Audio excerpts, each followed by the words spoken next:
think I'm recording. If I'm not, I'll do it at home. I'll do like repetition makes perfection. So I like the in-person. Fan of the human condition.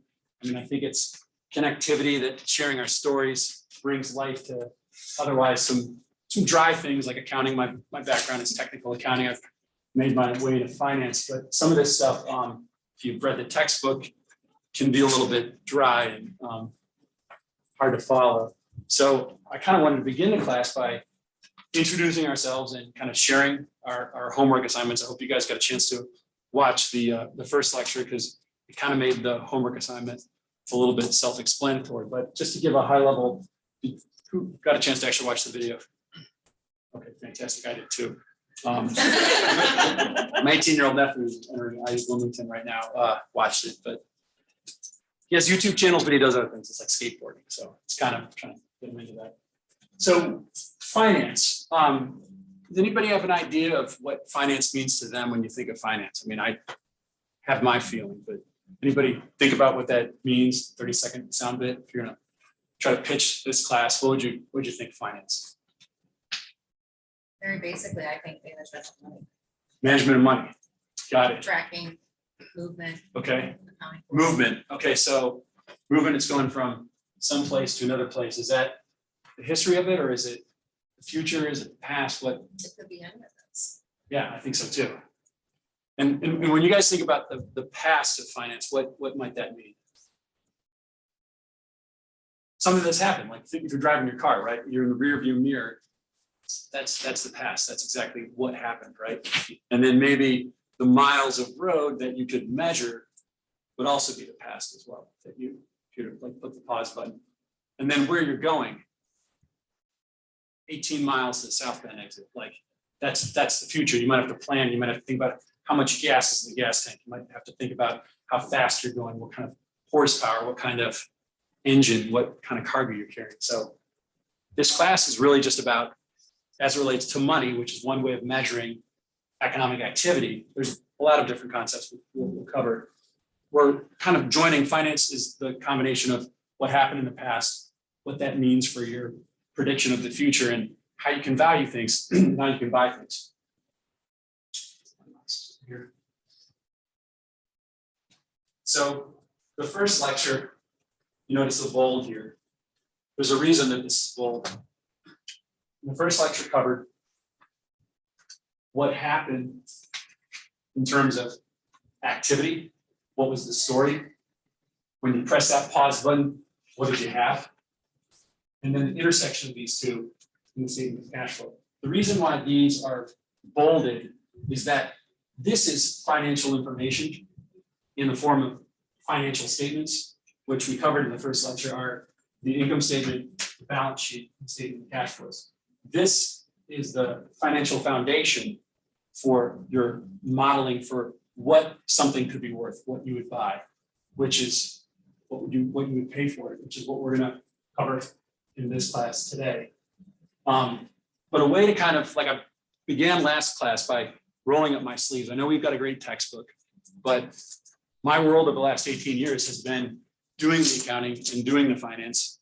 And while I love the textbook and it gives you structure and it gives you discipline, it's also good to begin with some real world examples. And so part of the homework assignment was find something you're interested in. It's got to be from a publicly traded company.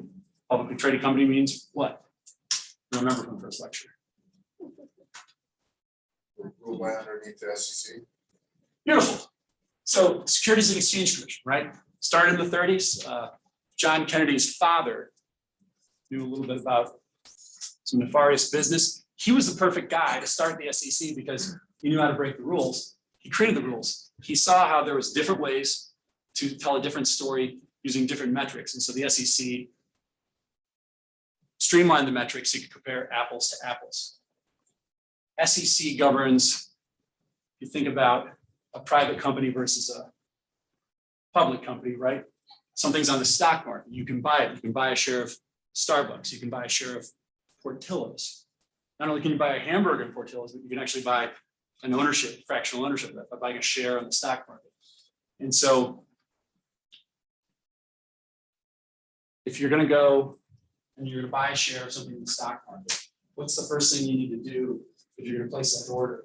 It's from the lecture, if you remember. And remember ticker symbol?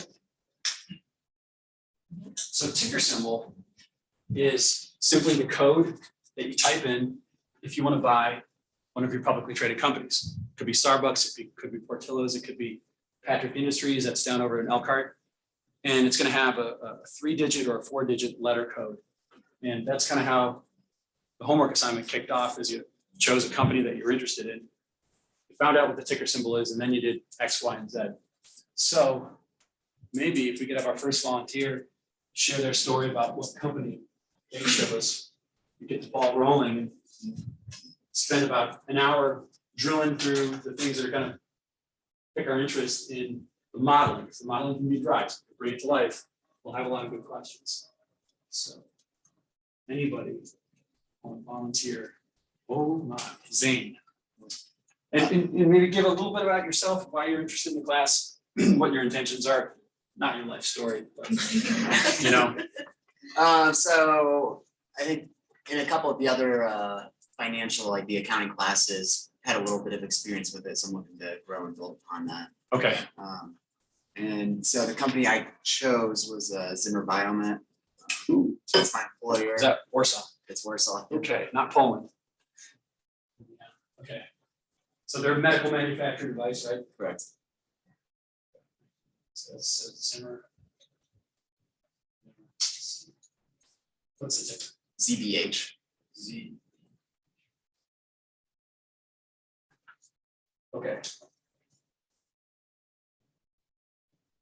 Anything you might tell us about Zimmer based on some of the metrics and things you chose? So obviously, We start with the ticker. okay, with the ticker, sorry.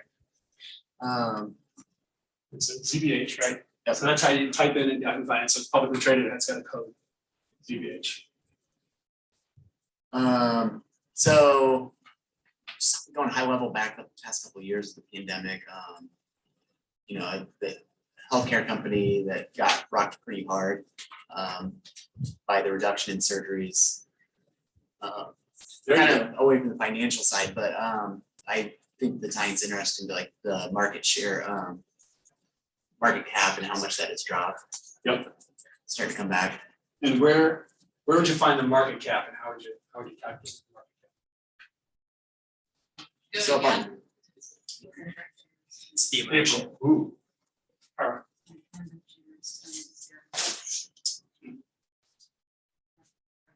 There you go. So you take the number of shares times the market price. Now, right here, it doesn't seem to be very clear. Shares outstanding, you see shares outstanding.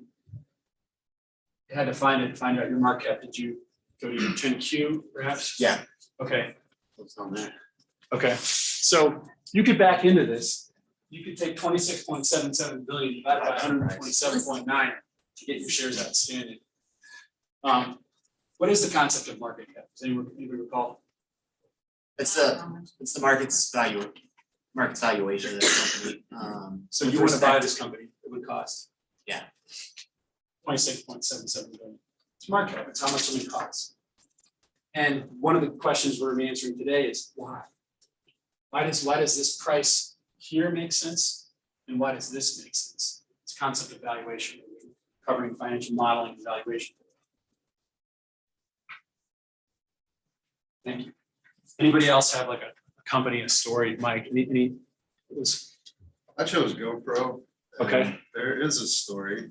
And it involved me losing a lot of money. okay, that's a real life story. Unfortunately. I think it was 2015 or 2016. It looked as if it was gonna do quite well. They Tell had me on the ticker. GPRO.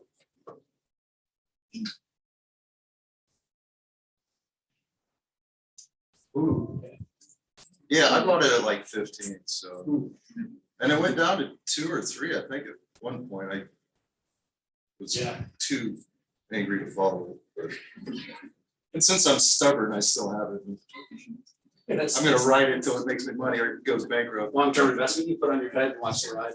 Unfortunately, Okay, So market cap of 1.33 billion, and that's a function of $8.50 per share times the shares outstanding. Any other folks that have Prince, what was your company that you? I chose Nike. Ooh. Yeah. Here to Oregon, there you go. So, Is that AKE? yeah, yeah, sorry.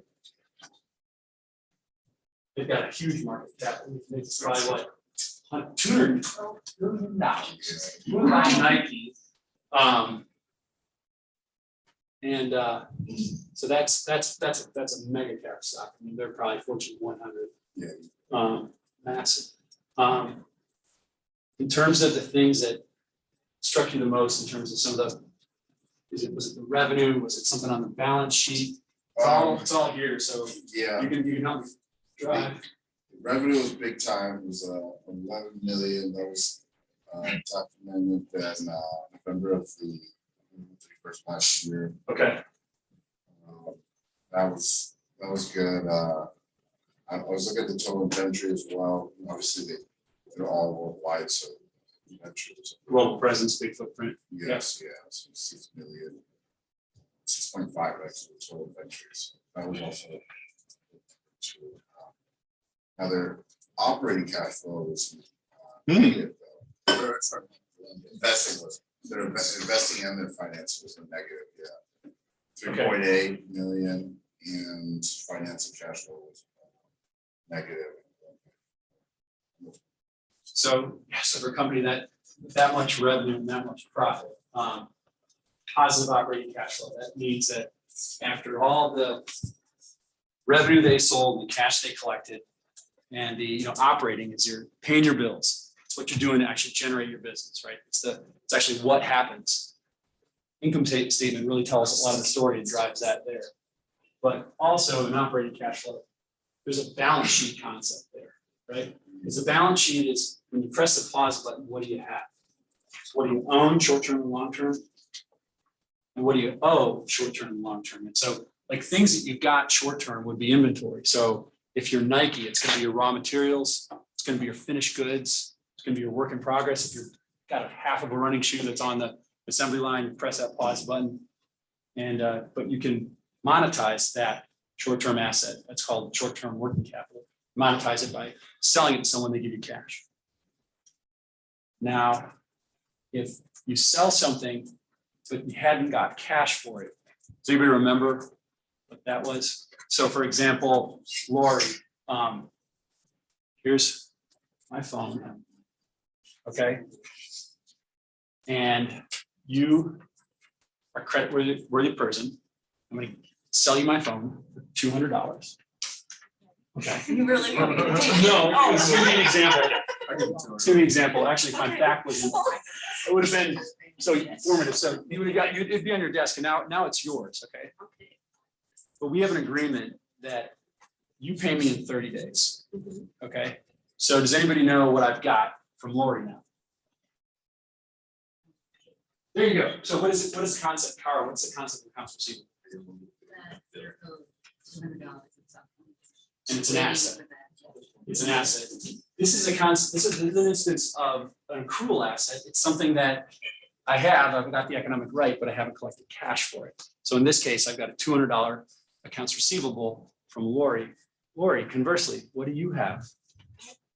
You have an accounts payable. That's also an accrual concept. You have an economic benefit, right? You got my phone, but you haven't paid for it yet. So you have an economic liability. It's like a credit card bill that you haven't paid for. You go to Portillo's, buy all those cheeseburgers like I do, and at the end of the month, it's like $700 at Portillo's. And what do you do?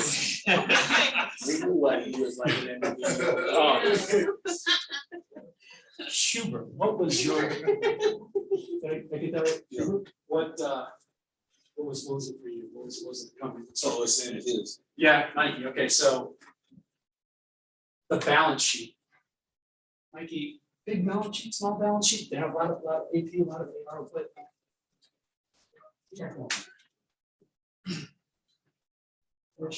Whoa. 37.5 0.7, and this is, you might have chosen a different period than I got. I chose the most recent, like you access to, Yep, absolutely, Yahoo doesn't always have it, let's see, this is annual, but I had to go and get it from the. quarterly, For quarterly. yep. So the 10Q, pretty exciting document. If you got insomnia, Stop. that's, Did you guys do it on there or actually? I'm cheating right now, this is I like, was like, did you go to the hard, who went to the hard website? Okay. That's my world, and that's kind of cruel to do. I was gonna do. It's not like we're recording this on Zoom or anything. You say go to the investor website. Follow directions. Okay. So much better. So when I think of the hard website, I think of actually going to the Securities and Exchange Oh, Commission, no, because that's like watching. Didn't do that website. I was Okay. gonna do that. Anybody do that? I think we did, I think Yeah. probably. I did that last. Jessica, can I just a statement, I'm asking people to make, let's see. And I Trying to think get Disney, which it was like a ridiculous thing to try to. What's the ticker on that? Yeah. Well, you can do Yeah. that. You can get websites.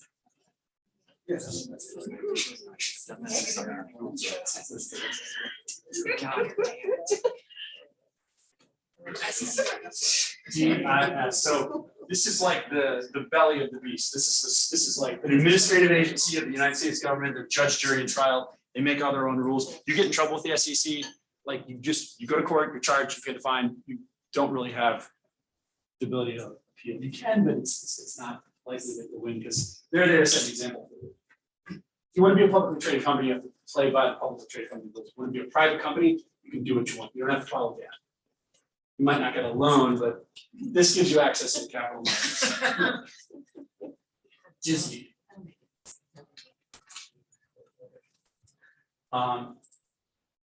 Pick a Q, pick a K. I did the February, the 10Q February 9th, and then it was, I can only find about half the information because it's so confusing.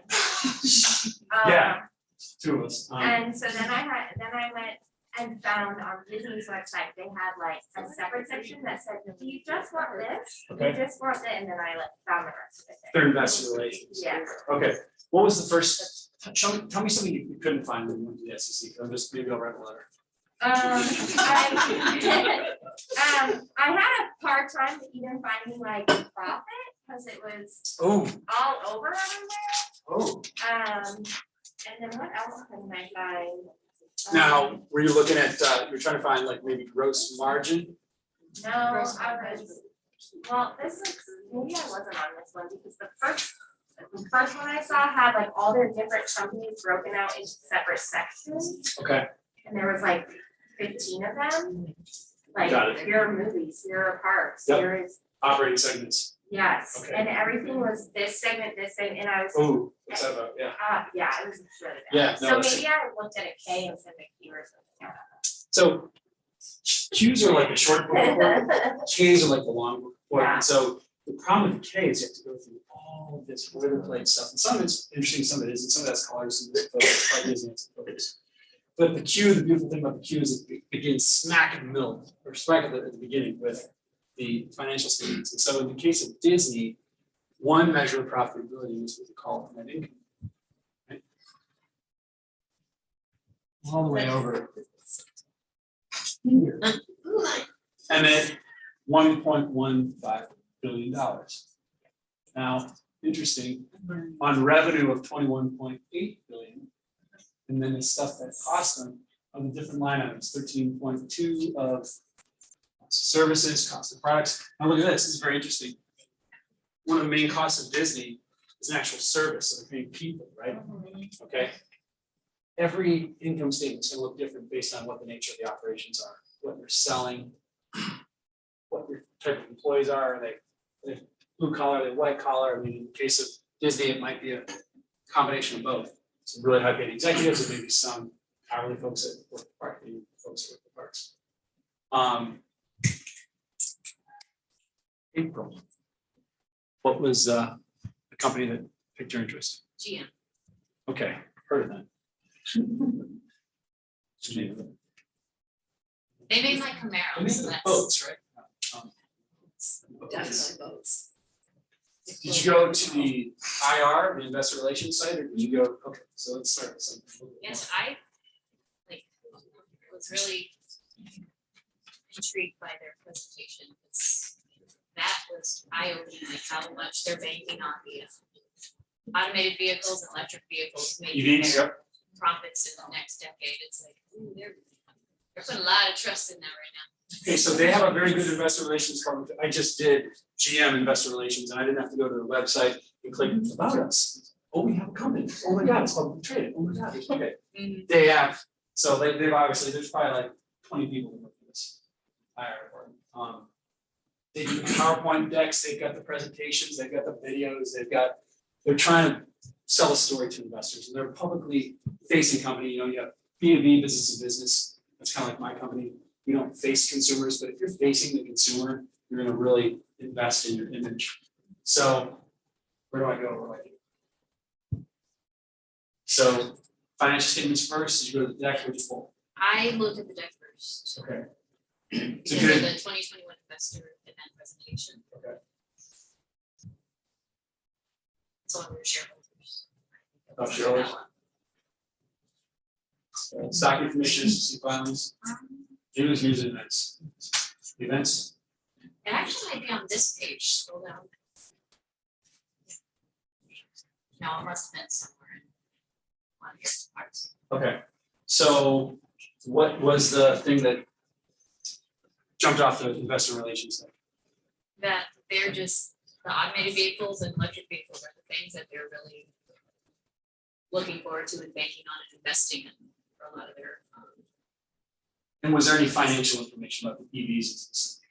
Did they carve out the revenues, the cost of goods sold, as one of their operating segments, or was it just something that was part of the consolidated revenue?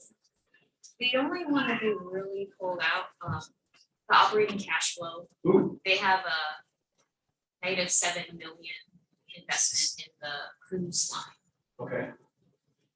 I'm gonna cheat a little bit. and that's part of their automated vehicle program. The problem I have with Zoom, I can't find it. It's- Gee.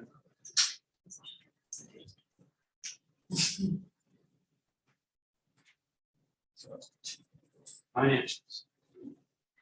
Cash. And you pick a quarter, right? Yeah, I did 10Q for ending September 30th. Okay, whoa, so operating cash flow negative, that's a shocker.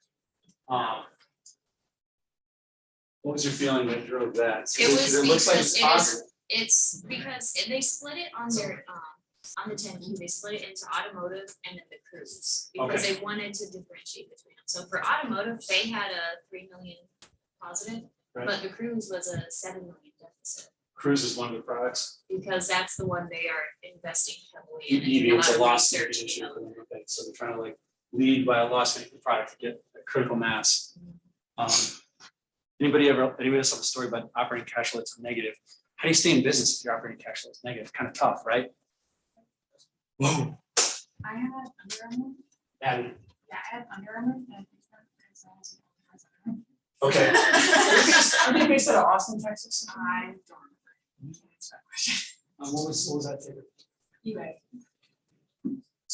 It's kind of obvious. Yeah. People that wear it, right? Yeah. Their operating cash flow is -13.9 million for the third quarter. They do have a 10K, but the quarter, they didn't have a 10K for the part that I was looking at. I did it for the 12th, no, the 12, 9th. 31. I don't remember. It ended 9/3. Okay. So operating cash flow, you're saying that they're struggling a little bit on the operating? Okay. I don't know why mine was, they didn't have operating cash flow in it, Okay, but I calculated it and I had it calculated it. yeah, and I'll tell you, there's a million professional equity analysts, they'll look at a company because their space is 100, they'll say, yeah, they'll run it through calculator and they'll get it wrong because they didn't look. Well, and then there's. Or maybe their Under Armour's 10Q just- yeah. was also confusing because some of their like income taxes and stuff, like the way they did their taxes was weird and their depreciation was weird, but they had a lot of, Appreciate much of those sweatshirts. I know, right? I was Probably like, the oh my equivalent, gosh, yeah. like they have a lot, but it was just a lot of negatives, their actual operating income was negative 120. Yeah, 120. Any sense what's driving that? I didn't see anything like in the investor profile that I noticed, but I do know that they've been going through a struggle right now because they've been doing some of their operating, the gap rules have been not really accurate. Okay, And so Yeah, I you know get in that they're trouble doing that. struggling with Yeah. that, recently, so that's all we're talking. so, Like they've been having some legal yeah. action that they've been having to do with that. So, yeah, cause they've been like. Abby, I'm glad that you mentioned the gap reporting. Does anybody remember what gap is? Mitch, do you remember from the lecture? Generally accepted accounting. Oh, okay, exactly, so. You mentioned. So. Paid attention, right? Oh, that is good, because I'm not, when I finished it after like 2 hours and 40 minutes, and I told my nephew, he's 18, I'm like, hey, I got my own YouTube channel too. And he watches it, he's like, uncle. It's rough, man. I don't know, business is just not his thing. It's interesting because, that SEC, the Security and Exchange Commission, Kennedy's father started in the 30s, some people might call him a crook, but he did a good job of cleaning up the financial markets. They actually authorize US GAAP, and they authorize US GAAP by another branch of the US government called the Financial Accounting Standards Board. I bet you guys went there right after. It was just, that's exactly where I went. Couldn't wait to be there. Okay, so sadly or happily, this is how I started my world, is the codification is like if you think about the rules that govern what happened, the income statement, right? The what do you have, the balance sheet, that's what you have and what you owe, short-term, long-term, short-term, long-term. That, there's that equation, it all equals out to assets, liabilities, shareholders' equity, right? And that's not that important. It's important if you have to do it, but the main thing is that what you have and what you owe. And then the cash flow is, okay, so all this stuff happened, we made this money. And then but what you had and what you owed changed, but how much cash did you get by the types of stuff that you did? The rules that govern that, so we can compare apples to apples. Now, it's not always easy to compare apples to apples. If you've got Under Armour versus GM, I mean, those are two completely different concepts. Kyle, what was yours? American Electric Power. American Electric Power. So could I compare American Electric Power to Under Armour? Would make much sense. Okay, why not?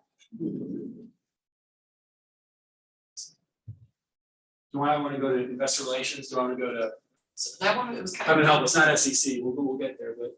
It was kind of difficult for them too, because they have so many subsidiaries. Okay. They operate in 11 states. Are they on a stock exchange, publicly traded? Yeah, AEP is the ticker. Okay, let's start there. But Indiana Michigan Power is a subsidiary of American Electric Power. So I actually read their most recent earnings release, their fourth quarter earnings release. There was a lot of information there. And then I got the rest from their 10-K. Okay, so you hit all the big ones, good for you. Big company, $50 billion to buy them, right? So 50 billion divided by $100 will tell you how many shares they have. Maybe we'll find out how many shares they have by going to the SEC website. And pulling up the 10Q. So you know that the ticker, remember what the ticker is the shares. What do shares represent? Fractional ownership of the company. So there's 100 shares outstanding, you own 100, you own that company. You can have every single board of directors, you shares. You own, you get profit and a loss. So in this case, if I had all the shares, and I want to find out how many shares I have outstanding, so I'm gonna go to this SEC website. Zoom. I'm gonna do 82.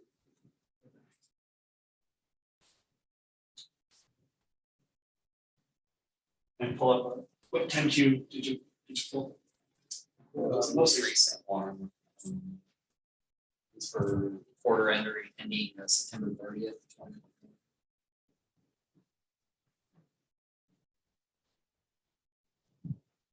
Second bullet. Oh, it's the second one, just. what it is.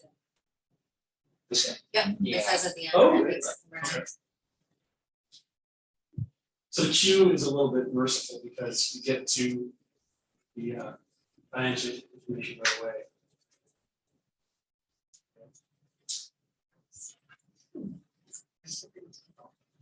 Yeah, Q. Yep, That's Q, Q. okay.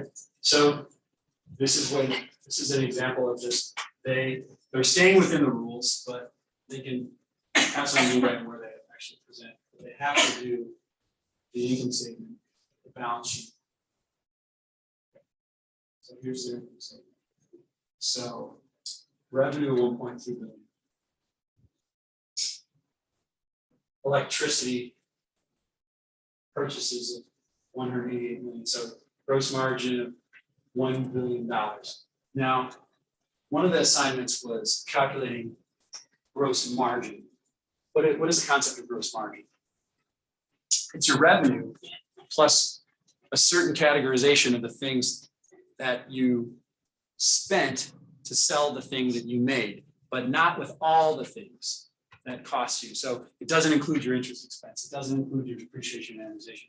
It doesn't include your selling general and administration that you pay for the executives and for the overhead, the things that not everybody's making something directly. Sometimes people are doing maintenance, sometimes people are doing something clerical, and you allocate that to your products at a different line item. Here, the concept of gross margin, I've got revenue, I purchase electricity, and then this, as a percentage of revenue, would be your gross margin percentage. Sometimes it's given to you in the investor relations deck, sometimes you just have to hand calculate it.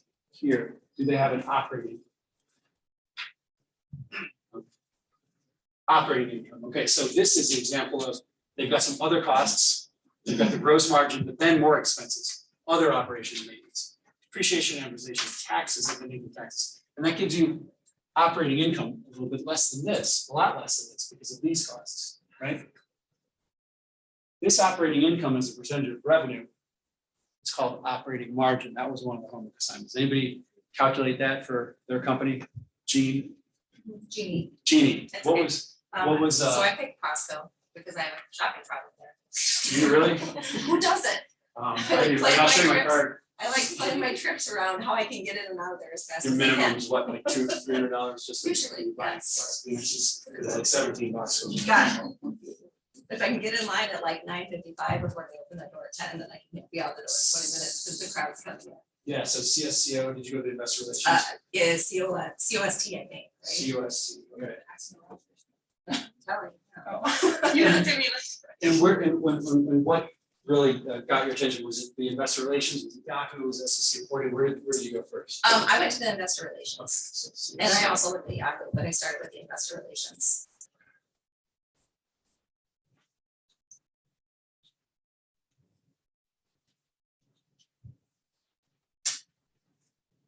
Oh, so same thing. Yep. Consumer facing, bam, Right there. okay, wow, look at that share price, it doesn't mean anything, but it can, but it means they've been around a while, you're not gonna get a share price that high. Sometimes if a stock gets really, really high, they'll split the shares, so they'll say, oh, we have 10 million shares outstanding, now we have 20. The company costs the same, it's just slicing the pizza twice, right? Basically what? Some. There are like 828 stores now for that. Okay, 820 stores. But if you're Jeannie, if you're that riveting Saturday at Starbucks when you're doing the homework, where? I think I went to the SEC filings and Okay. grabbed it from there. This is my world. Part of my world. That's my world now. Maybe a Yep. Q, There you go. maybe the Adobe, maybe Excel. I did. Okay, And yep, right there, it's pretty straightforward as far as like the way they organize it, at least I felt.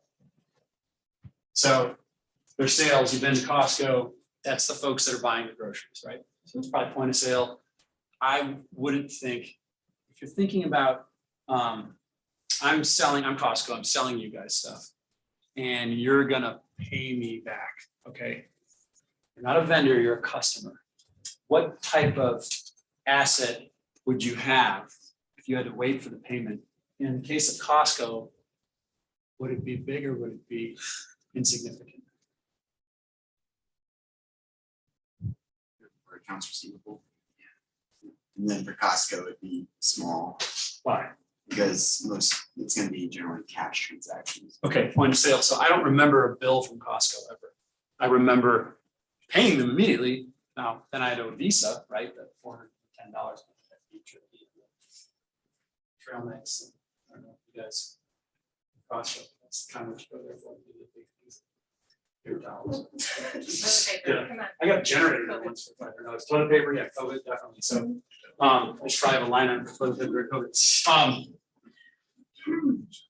So their total revenue membership fees, so when you pay the $90, you pay the $50, that's a line item on the revenue. And then you get to their expenses. So stuff that they buy to sell to customers is 76.5 billion for this 24 weeks. And now financial statement periods are strange. You typically divide a year in 4, but you're allowed to do whatever your calendar year is. You can have your year end be the middle of the year. You can have one quarter have fewer days than the next quarter. And as long as you say what you're doing, and you're doing it consistently and you're disclosing it, you're fine with the SEC. It's cleaner to have 4 natural quarters in a calendar year. It's just easier for investors to follow, but it's there's a lot of different reasons why companies do that. Okay. So that's the stuff that they bought that they're going to sell to their customers. And then they got, for that stuff, they got 86.2 billion and it cost them 76.5 billion. Then they paid their associates and their executives 8.6 billion for operating income of 2.7 billion. Those are what you call razor thin operating margins. Razor thin because look where they started, 88 billion. So they sold $88 billion of stuff in a quarter. At the end of the day, income was only round up $3 billion. And so operating income as a percentage of this total revenue right here would be your operating margin. Operating margin, if you could pick one thing, maybe EPS is a little bit more catchphrase, and we'll get into that in a second. But your operating margin is how profitable are you? What type of leverage do you have? If you're earning an operating income of 40 billion on something like this, you'd have upwards of 50% operating margin, which would be ridiculous. I mean, that would be extraordinarily profitable. Now, they're doing well, but as you know, you're going to Costco because they have razor thin prices. I mean, they're cheaper than Martin's. They're certainly cheaper than Martin's. They're certainly cheaper than Target. They're cheaper than, I'm not really from here, but Walmart. Okay, so Meijer. Okay. Interest expense. Why would you have interest expense? Okay. What would be the asset, or I'm sorry, what would be the balance sheet concept of the thing that makes it so they have interest expense? Okay, so what you have when you put the pause button on is you have your current assets. Remember, that's cash and cash equivalents. That's your accounts receivable. I'd say short-term investments. They've got some inventories. That's the stuff that you haven't sold yet, right? Other assets, these are long-term assets, property, plant, equipment, stuff that makes the stuff, your warehouses, leases that are now an asset. So when you have a lease, you have an asset, you have a short-term liability, long-term liability equal. Accounts payable. They have vendors, they haven't paid their vendors. They have something from their vendors they haven't paid, okay? That's accrual accounting. It's when you've got something, you've got the economic benefit or right to it, but you haven't paid, so you've generated a liability. So they have the asset. It's called inventory. Where is it? Yes. Merchandise inventories. Okay, so that's what they have. But the portion they haven't paid for is, okay, so they, in this case, not only have they bought $14 billion worth of inventory, but they've also sold another $2 billion. They're stuck with a $16.27 billion bill, and that's a short-term liability called accounts payable. That's accrual account. They've got some salaries. We talked about this in the lecture. So your folks are paid every 2 weeks. But you press the pause button, you freeze the balance sheet. They've still worked, you haven't paid them, that's an accrued salary, and that's a short-term liability, we've got that right here, that's $4 billion. Cash flow, what can you learn about Costco's cash flow? Do you remember? COST. Oh, COC, but what, you remember anything about their, Oh, their cash flow, so their cash flow was positive. Okay. They were at roughly 3.7 billion, excuse me, but their investment and their financing are negative. spot on, there you go. So this is their net income, that was their profitability that we saw up there in the income statement, 2.7 billion. These are non-cash items. Depreciation, you own equipment, you own it for 30 years, when you spend $30 billion on it now, you're not gonna expense that through the income statement. You're gonna take that 30 billion, you're gonna divide by its useful life, let's say it's 10 years. It's $3 billion of a non-cash depreciation expense, so it's hitting there. I'm moving fast on this, but we're gonna get to some, we're gonna have a conclusion and then we're gonna get the modeling, but just wanna get an idea that this is, you guys have an interest in all these companies, it's all real, it's not fake, the accounting, get into it if you wanna watch paint dry, but this is the real stuff. So when all is said and done, when you're in business and you're selling stuff, you're collecting cash from customers, you're cash out the door, you're paying your bills, but then you're doing the accrual accounting where you park stuff on your balance sheet, your inventories, you haven't paid for it, that's a liability. Or you sell something, you haven't received cash for it, that's an accounts receivable, that's the accrual accounting. When all is said and done, you have real cash that has been generated by your operating activities. And in the case of Costco, it's higher than their net income to the tune of, call it, $1 billion. 3.7 minus 2.7 is $1 billion. Yeah, math not here, we can figure it out. So that's positive operating cash flow. Healthy companies typically have positive operating cash flow because it gives them cash left over to then do other things in their business. Which brings us to investing. Sarah, did any of your companies have investing activity in the statement of cash flow, and might you share it with us? I did Adobe. Oh, They did have investing, it was negative 1.7 million. Did you go to their IR website, or did you go to the? No, I went to the association for the.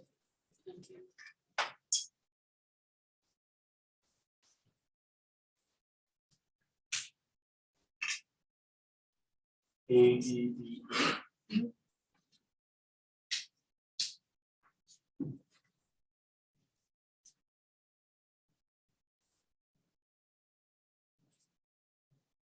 Shoot.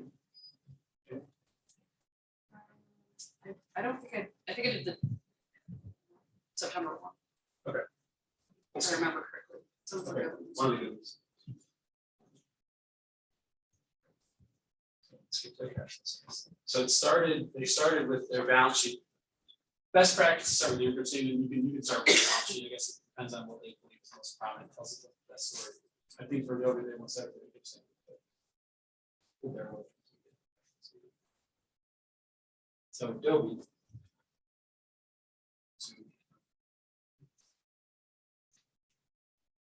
Starts with net income, 3.6 billion, we get to, okay, very strong operating cash flow, 5.1, higher than net income. Then, Sarah, what happens in investing here? We need to pay it out to invest. Got it, exactly. So cash is going out the door. The interesting thing about the investing section of the cash flow statement is it's not an expense, it's an expenditure. Concept of an expense and an expenditure is it's like buy a car. It's gonna have a useful life of 10 years. You wouldn't say on your personal income statement, I just bought a $10,000 truck.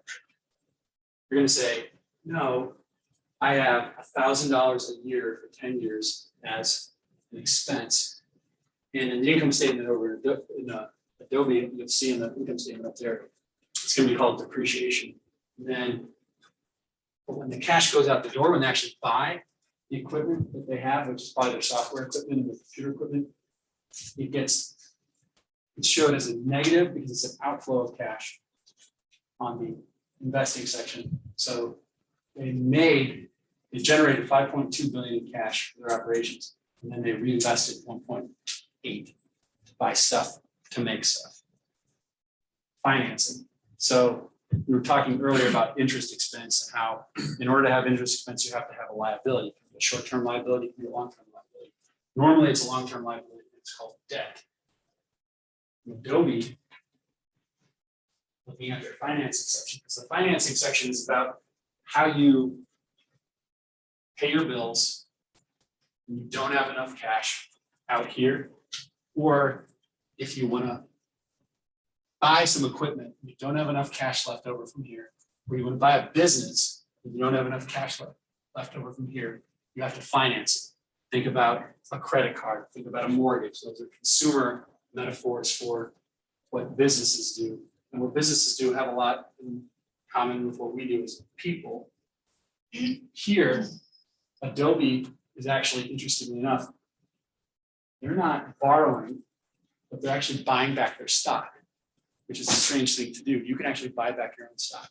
If you're Adobe and you have $100 billion of stock outstanding, and you have so much cash left over and you don't know what to do with it, you could buy $10 billion of your stock. Now, why would you do that? It would only be 90 billion of equity left over. Earnings wouldn't change. Shareholders are now enriched because for every share they now own, they have a bigger piece. You basically get 6 pieces of pizza, and then you basically turn it into 3. Now each shareholder has got a way bigger chunk of pizza. That's the concept of what happens with stock buyback. That's what Adobe's doing right here. I was hoping that they had some debt right here. So here we go. Proceeds from issuance of debt. Then they repaid more than they borrowed. So I don't know what's going on there, but if they were actually issuing debt, then you'd expect in the income statement for them to have interest expense. And I guess they don't.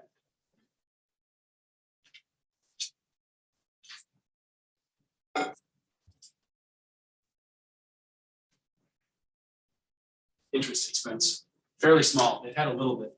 Because the balance sheet's a snapshot, that's what happened at the end of the period, but maybe during the period, they took out a little bit. Kind of like maybe in a year, you have 2 months where you carry your balance, you pay like a couple $100 worth of interest. But at the end of the year, you had none.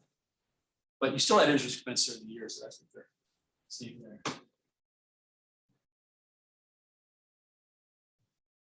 Does anybody not share their story? Mitch? Tesla. Tesla.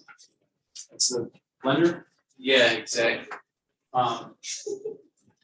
They've got pretty cool investor relations, right? Yeah. Should I go there? So I went actually to the 10K and I had some interesting things I looked at and I was curious on. But their investor relations also is quite interesting. Should I go there or you want to go SEC? Let's go to the SEC.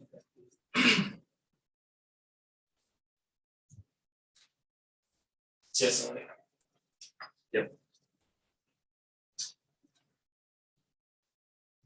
And I actually, again, looked at their 10K. Well, I looked at their 10Q too, but looked at their 10K. And that's kind of where I found some. So you chose the big book. Yeah. So I wanted to look at the year over year. And I was looking at, Do you want me to go to the income statement first, balance sheet? I was looking at net cash provided by financing activity. Okay, so the last section is the cash flow. So there. So they start with their assets, they go to the balance sheet.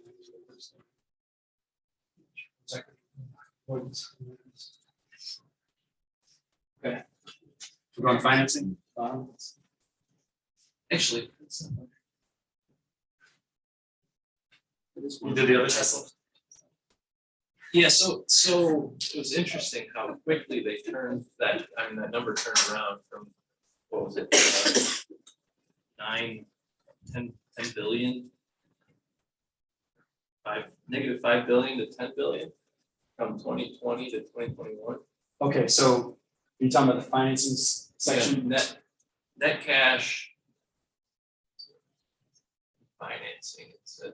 Oh, yep, so let's see here. Yep. Net cash Okay, so used in would be in parentheses, that means it's going out. Net cash provided by would be positive. So we're looking for a negative number, dragging costs is blue line. So that means that cash is going out the door as it relates to their borrowing and paying, as it relates to the debt that they have. So what happened? Such a massive change since the previous year too. Basically $9 billion that they borrowed. Proceeds from issuance of convertible and other debt. That's kind of specialized that one of these days, maybe office hours or whatever, talk about that, it's really specialized. And then sold.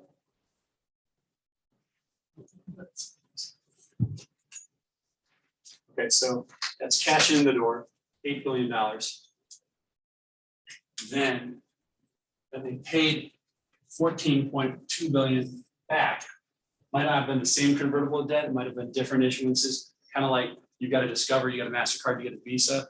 You might borrow $2,000 on your Visa, pay back $4,000 on your MasterCard. And that's kind of what's happening here is that they borrowed 8 billion on their Visa, but then they paid back 15 million or 14 million on their MasterCard.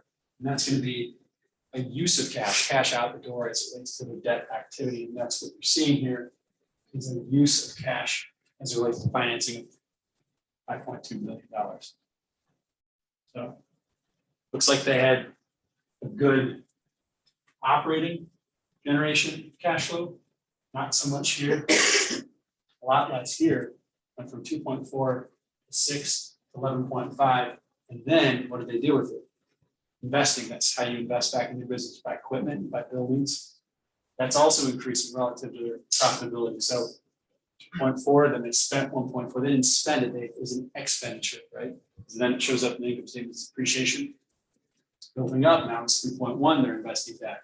Now they're getting bold, 8 billion investing back. But they're using their profitability to repay a lot of that debt that they're putting back into the business. And at the end of the day, still cash and cash equivalents, beginning of period, 19 million, cash and cash equivalents, end of period, 18.2. So still pretty good war chest of cash. And that's not surprising. Sessa went from being a very loss-making company to a very profitable company. That's actually a question I had. So in 2020, it looks like they started to turn a profit. Mhm. But I was reading about, government credits for electric vehicles and Yep. did they technically start turning a profit in 2020 or did that actually happen in 2021 based on the fact that they were getting government credits, and how could you find something like that in these statements? Yeah, so Can you? there is an answer to that question. We're gonna go to the FASB and look at all that accounting work. I'll spare you the misery. But so remember, the SEC has authorized the FASB to create GAAP, right? Generally accepted accounting principles. The concept of GAAP is accrual. It's the matching principle. If you have the asset, but you haven't paid the cash, you still have to accrue for it. If you have a liability, but you haven't paid, no, I just said that wrong. If you have the asset and you haven't paid the cash, you have liability. Okay, so that's correct. That's the accrued liability. If you've sold something, but you haven't received cash, you've got the accounts receivable, right? That's the accrual accounting. So similar with Tesla, if they've received the economic benefit from the government, but haven't paid for it yet or sold the car yet, they have to match the actual event to the actual asset or liability received, accrue an asset or liability. Now, I think you're talking more about revenue, aren't you? Something that they might have received in the Yeah, so their government. net income, but then, if they've received government credits, how does that? Matching principle. So unless they have given a automobile to a consumer, they've received some credit from the government, but it's contingent upon they're actually making that car, giving it to somebody, they're gonna actually park it on their balance sheet as a liability. They've gotten a cash benefit, but they haven't performed their performance obligation. The concept of revenue is I satisfy a performance obligation to you. So Mike, you've given me $500, I'm gonna clean out your gutters, okay? All the leaves in the gutters, okay? That's just a deposit. So now it's a liability. I have not satisfied my performance obligation to you because that means I need to get up on the ladder, harness myself in, dig out all the squirrels and all the debris, in your gutters. And then, as I do it, I chip away at that liability because I'm now earning that. That $500 is unearned, so it's a liability. So in the case of Tesla, maybe they got the money from the government, but they hadn't made the cars yet. So it's a liability. And then they haven't recognized the revenue until they satisfied the performance obligation of the government, namely to make those cars, deliver them to consumers to earn that credit. I guess. I don't know. I don't own a Tesla, but I like the self-driving aspect of the Tesla. And Chad, did we get your company? Yeah. Oh, Yeah. okay. Like twice. Twice? You didn't Yeah, I get it? remember it, yeah. Chad, we did. We got your company twice. No, we didn't. Okay, so what do we, which one was yours? Target. Target, okay, EGT, Target. IR. What's that? Who was it, investor relations or? Yeah, they have investor relations. I did the last quarter, I did the most current, I don't know why. We'll just override the SEC.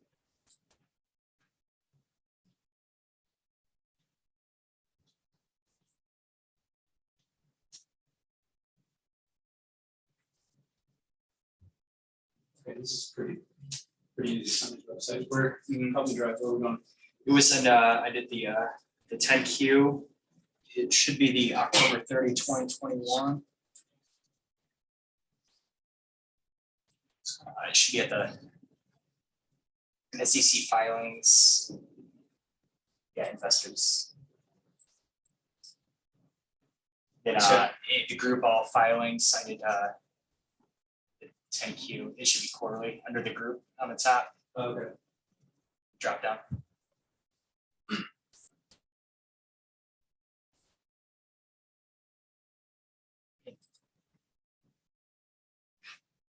Yep.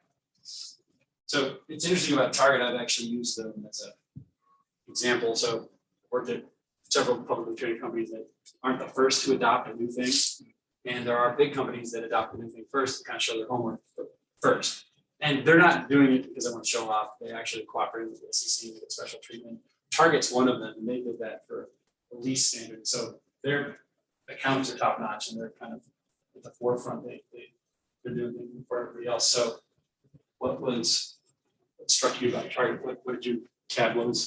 I've been investing in them for a while now. I look like I work there today, coincidentally. But they pay regular dividends. They pride themselves since 1967. They paid out regular quarterly dividends. This last dividend, I think it was like $4 billion. So the annual dividend rate is $2.70 per share, which is pretty cool. If you're investing in them, you get some great revenue return. Yep. They've maintained steady revenue rates even throughout COVID. They pushed toward the curbside service. They branched off, so they have a Target credit card now and the Target like Cartwheel perks thing. So they have kind of the membership capacity as well. But I guess what struck me is they kept all stores open. They are pretty constant when it comes to store closings and openings. They have hovered around 1,700 for the past 5-10 years now. And again, consistent revenue increases prior to COVID. So pretty solid company. I compare them to Walmart. Walmart's almost, they seemingly are kind of max capacity. I don't know how they can expand, but Target is pretty unique in that it's maintained that steady like store openings. They have the growth potential with expanding into like a worldwide market. They have a facility in India, but I'm kind of looking at them too. Global. Yeah, to really blow up Right. on a multinational level. So you mentioned it, yeah. I'm curious, is it a credit card or is it a debit card that they have one? And I think it's direct to credit, like I think it is chained to your actual accounts. Oh, wow. So they don't actually extend credit. So when you use their credit card. They have two cards, so they've got multiple Yeah, I have financial a credit options. card. Aren't they getting away from those for that specific reason that they don't want to extend credit? Could be. They've asked me for like the last 15 years. And I said no. I probably would have saved like $1,000 by now. So I just thought it was lazy for it. well, the concept of a dividend is very interesting. what is a dividend? I know where I see it on Yahoo Finance right here. It says dividend and dividend yield, but if I was to look at the financial statements that the SEC requires you to file, where might I find a dividend? So anybody have a stock that has a dividend? Anybody think about what a dividend is? So you have shareholders, right? And they're the ones that own your stock. And we're gonna get into shortly how you can value a stock, and what it means to value a stock, and what it means to create a model, and it means to look to the future and actually bring that future forward and value something today. But a dividend is cash that a company pays you. So you own shares in Target and you have $1,000 investment in Target. And the concept of a dividend is 4 times a year, most of the time, it can be annual, semi-annual. They're gonna pay you cash 4 times a year. On an annual basis right now, Target pays $3.60 to you if you own 1 share. Pay $212 to own 1 share. And if you take $3.60, divide that by $212, you get what you call a dividend yield. In this case, it's 1.61%. So if I had one of those calculators, I don't figure out how to use it. So you would take $3.60 and you divide it by $212, and you get a yield. Now, that's interesting. Yahoo Finance has it here. So these aren't GAAP financials. This is just a website that's doing its own thing, but it's real because you can get stock information readily. But if I go back here to Target, again, this is a bullseye. So, yeah. The only place you're going to see the dividends is on the cash flow statement. The cash flow statement is very, very multi-purpose. Dividend is strange because it's kind of an exception to the rule of borrowing, getting indebted, right? Paying back that debt, right? I pay interest on the debt. It doesn't go in financing, it actually goes in operating.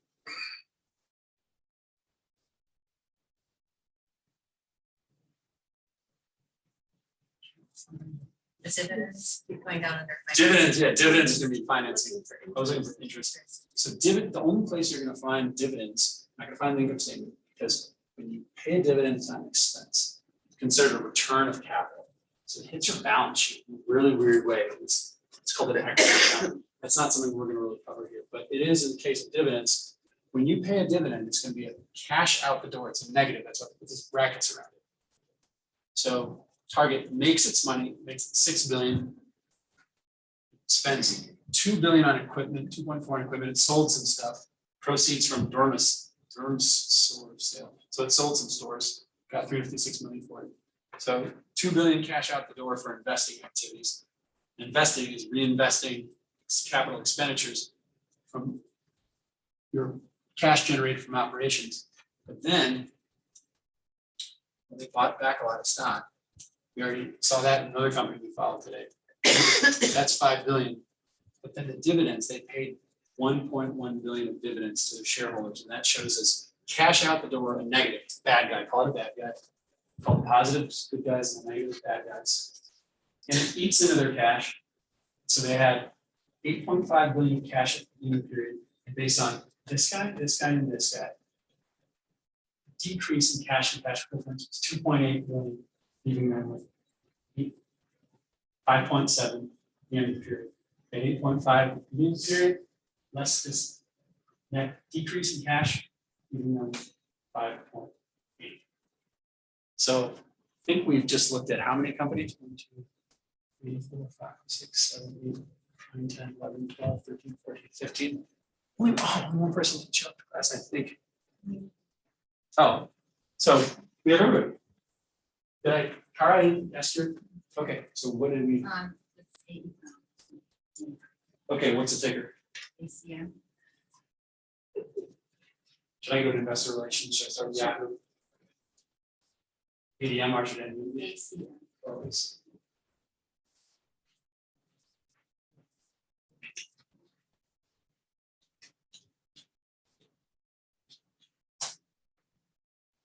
Oh, that's that's gonna grab, sorry, that's the bigger, AECOM.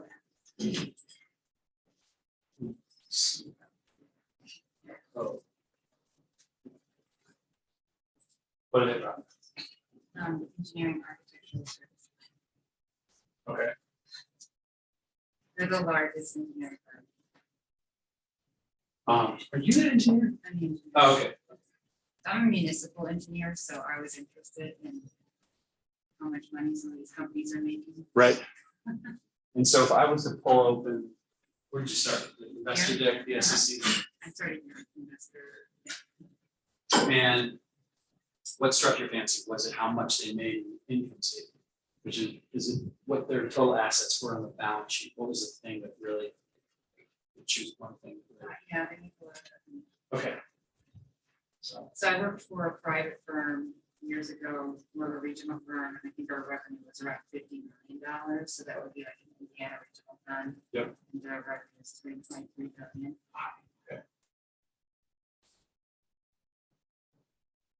this is, okay, so this is a press release. This is the 10Qs and the 10Ks are the small and the large book reports that are required by the SEC, very specific format.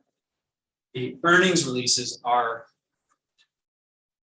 before they finish a 10Q or a 10K, a couple weeks typically in advance, they just want to give investors cream of the crop, the snapshot. This is legal under GAAP, but you still have to file the 10Q and 10K. And so this is in 2 pages. You can actually see how they did for an entire quarter. So it looks like AECOM. So revenue, 3.24 billion just for a quarter, which is pretty incredible. It's called 12 billion a year, which is hard to think of. Operating income, 168 million. Now, so they must have had there are some expenses that ate into that revenue, right? But at the end of the day, their net income was $118. EPS. Anybody find EPS for any of the companies? Mark. What's going on with EPS? It's the earnings per share based, and we had, well, I don't exactly understand because there were several different business units that were showing this for. Yeah, okay. Okay. And I found it on the earnings presentation. Okay. Maybe you can lead us to that. I did BX.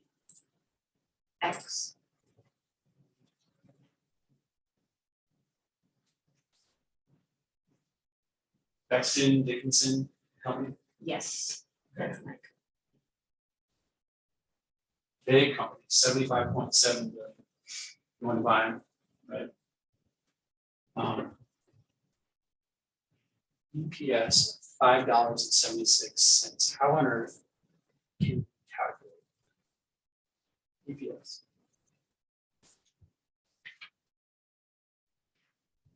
It's the income divided by the outstanding shares. Exactly. So let's see. Their net income, remember, net income is when all is said and done, that's how much you make. When you subtract the taxes and you subtract the interest expense, everything. Quarterly.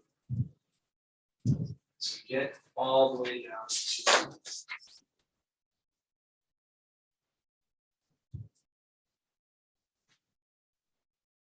all the way down. Net income from continuing operations, okay. So $1.8 billion. That tells you your net income. You go to the balance sheet, find your shares outstanding.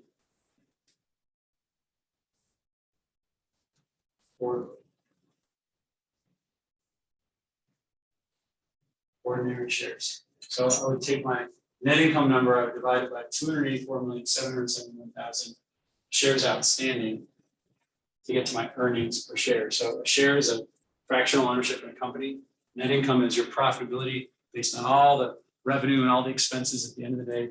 You divide all the owners. So if you have 100 owners and you have $100, each owner has earned $1 per share, right? when you're looking at those shares, so I had diluted and ordinary or traditional. What's the difference? Yeah, that's exactly. So when I Googled it, that's the right scientific way to look at it, right? Prince, were you looking at diluted or basic? Shares. I see what the basic. Uh-huh. That's an important metric. Basic is more of an economic reality. Diluted is kind of a economic might be. So you have 100 shares outstanding, okay? And those are for your shareholders. But let's say you have some executives and you promise those executives, hey, 3 years from now, I'm going to give you 10 shares. If you hit these financial metrics and you stay 3 years at the company, and then at the end of 3 years, but not before then, we'll give you 10 extra shares. If they stayed on board and those shares were issued to those executives, then there'd be 110 shares outstanding, not 100. The concept of diluted is if everything went to plan and those shares were issued, thus diluting the share base, because think about it this way, diluted shares have a pizza from Barnes. I cut it, okay? But what I've promised to the executives is, hey, you guys are gonna get 2 slices 3 years from now. There's only 2 slices now. 3 years from now, when those executives get those slices, they've just gone like, you just go like that, just 2, one half, and then you're like this. So now you've got dilution of 50%. So the concept of EPS for this pizza would be, okay, I've got 2 shares outstanding now, but my diluted shares are 4. So I had net income of $50, but diluted net income would be $25 because that would be your potential pizza dilution. It's not hungry. Well, it's tonight, it's Barnaby's. It's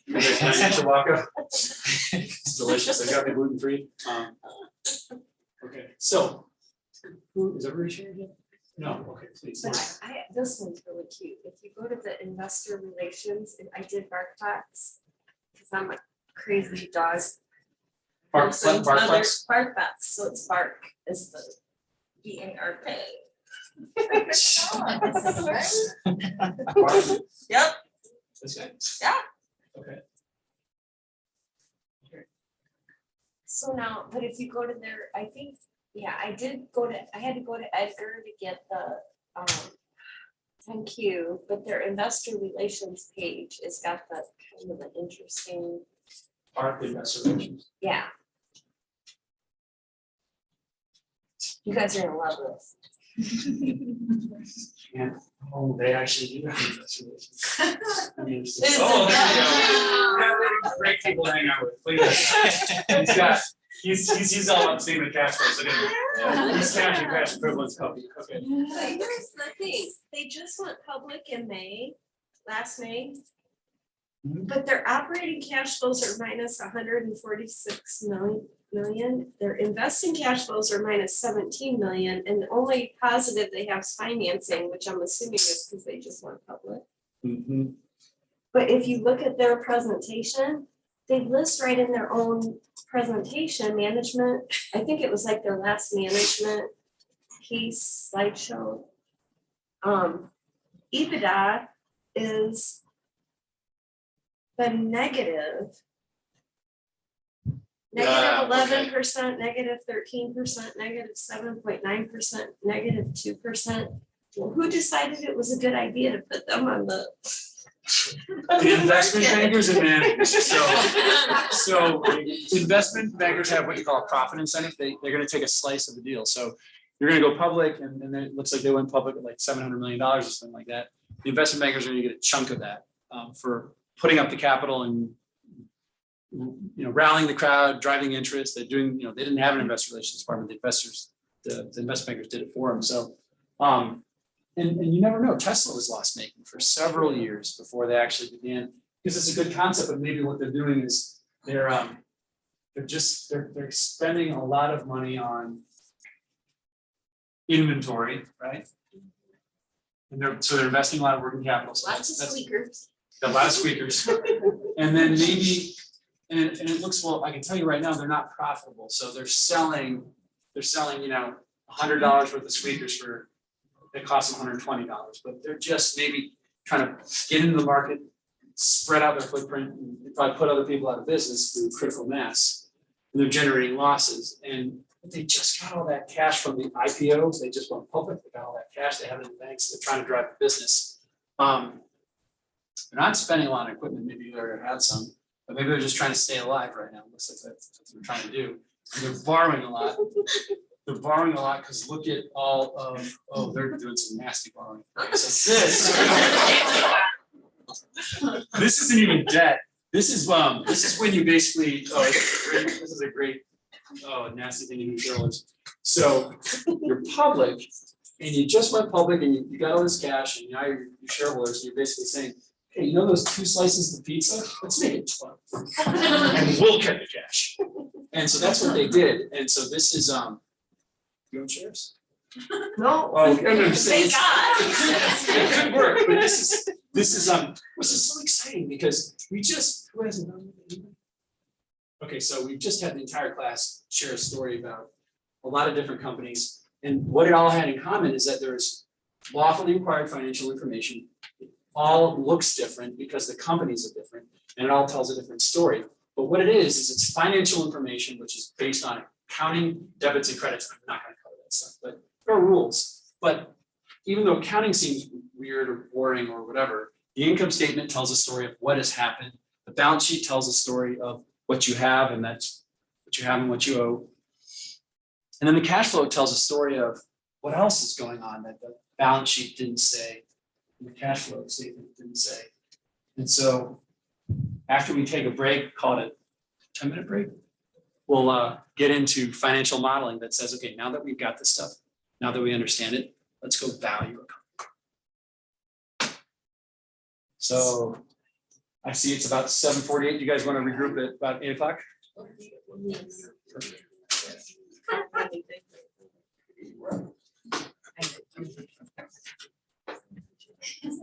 What?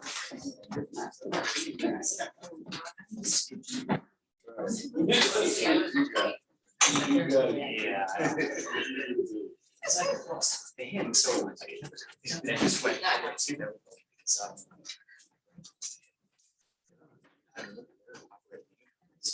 So he's gonna go into the startups and talk about. They want to find out. Like, so we're starts tomorrow. Yeah.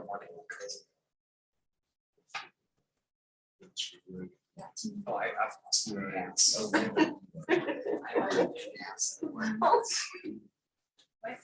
No, I've lost part.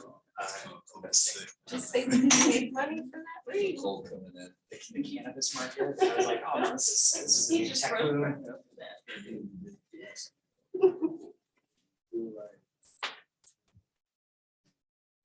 It's okay. It's business. It's all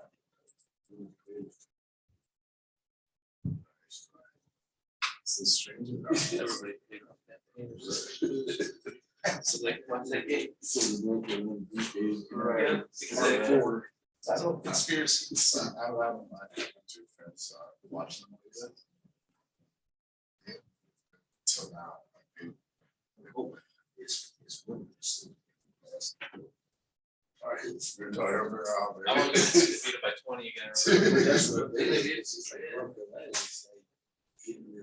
Right, they even look even better. That's like, that was the game where they turned it around a little bit. Exactly. They did. Exactly, so. just like that. Get on the other side. Yeah. I just think Kansas to win, so I wait with my bracket because I'm the one that has Kansas. I think some of those might have, but that's it. Everybody else is out, so. That. Kansas year, we only do right. I think Duke Ken's on chip. Duke it's Coach Graham. I don't know today because I don't really care that much about who wins. But we're doing a bracket at work and whoever wins gets half day off at work. And I have no winning. And I'm the only person that still has a team in. And I'm like, please, Right. I need you. Please pull through. At least it's a championship. They're gonna have two tough games. I know. At least That's it's a fine. championship. That's fine. I need them to win. Because my team is winning right now by like Oh. a lot. We're winning like a decent amount. But like there's several other teams that like, I don't know, we might not win all this. Okay, it's the chip. You'll laugh at that. That's enough.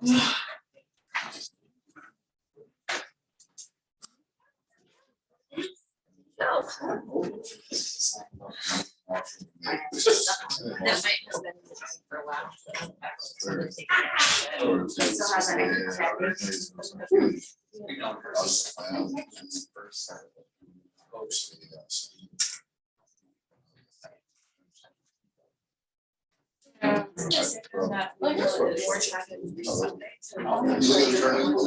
I'm hoping, but it wasn't. Yeah, it wasn't super. I was like, I don't recognize it. He's fine. He's just.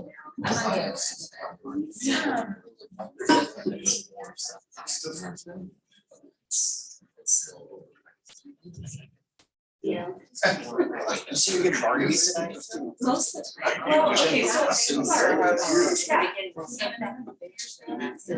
always about it, like you say, you know, this is the time that we started really much for it. Or this is deadline. And he's like, it's not just a weird. It's not. Well, that's what I have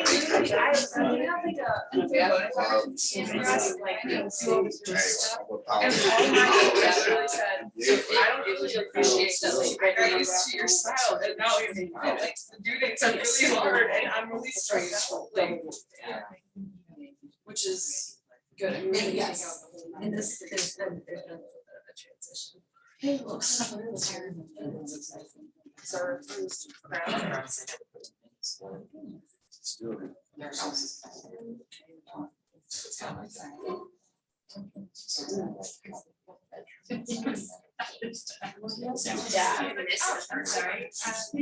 Yeah, he was saying, if you just mention, right, don't need to come to my first class, the first class is just on review, so I don't go. And then Marty and Lori were like, oh no, it's all new, like, we have PS, we have an assignment, and we love that. And I'm so, what the hell is he doing this stuff? I'm gonna need to do the first one.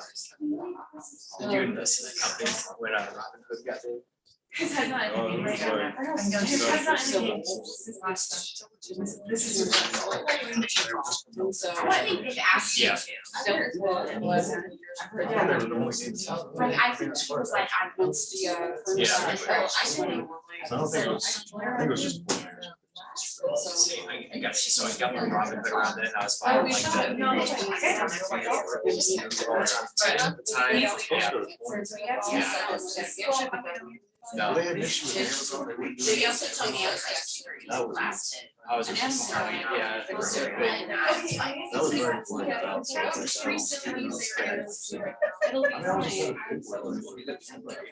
just fine. I don't think anybody does. I liquidated everything except for that. So I think we would-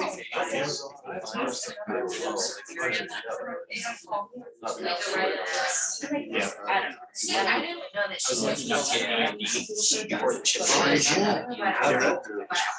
Yeah. I just kind of.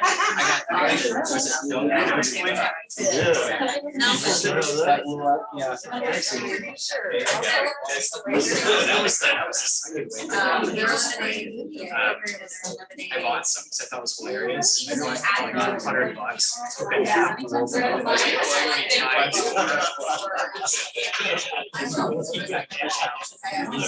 Instant cash out. That's awesome.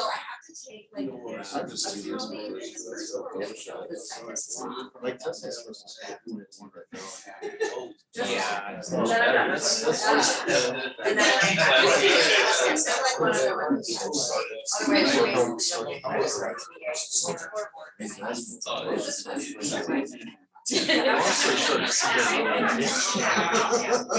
I should look into that too. Yeah, what a great deal. The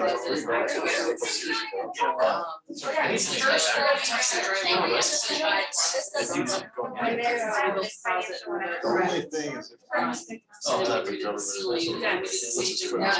the government is also- You got her share. He's playing 40 chess. Like, I don't.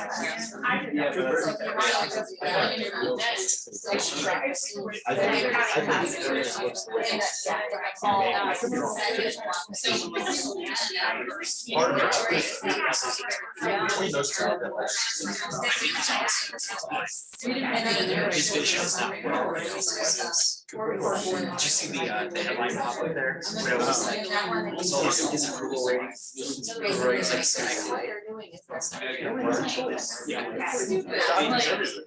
that's what I'm saying. Like, Yeah. how about that? Like the people that don't like him, disappear. Yeah. So 5,000. It's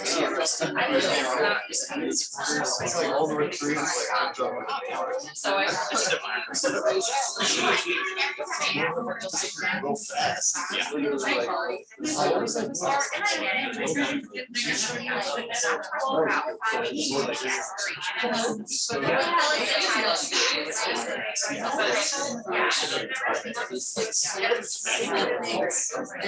I felt bad, like I had to watch something nice after just this stuff. Cause I'm a terrible human being, I would read the book. That's just- I know enough about it. So like what happened with mom, I think she probably. I was like, that's a process. And then just sort of like everything. Oh, no. So mad. It's like, That was I like actually- last month. So she said, like, no, that's like, I don't care. Did do weird. yeah. It's hard to imagine this current history.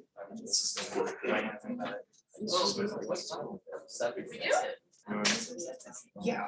Cause if you go back on, they're not doing it. It's the way, nobody cares. No, I trust me. I've been there. One of my best friends was in Rwanda for like a year. It's just.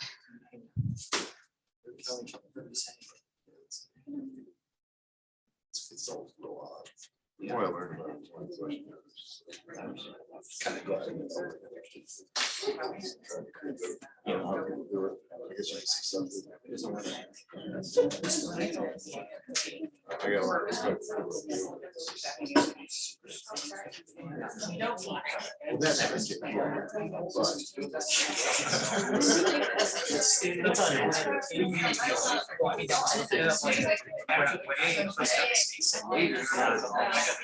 Oh, yeah.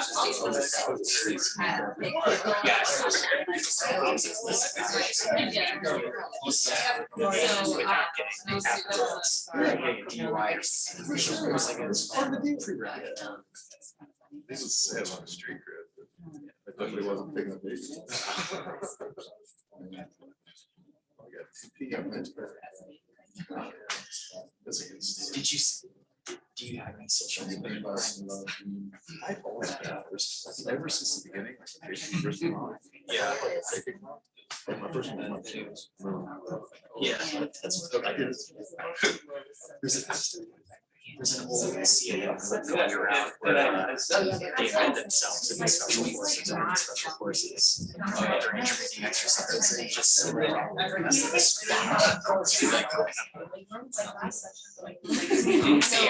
They asked the training instructor, like, you know, what kind of like leadership is this, like, what kind of training scenarios it's like, says it's called. And it's recorded. But it was like kind of nice.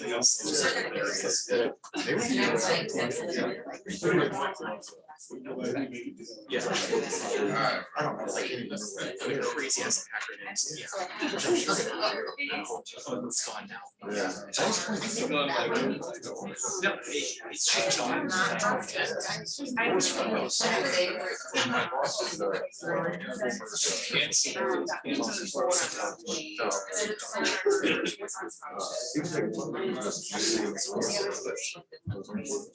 I've never had, yeah, it's a really. Yeah, they just. He was just like, bullshit. No, they will. So this. President did it first.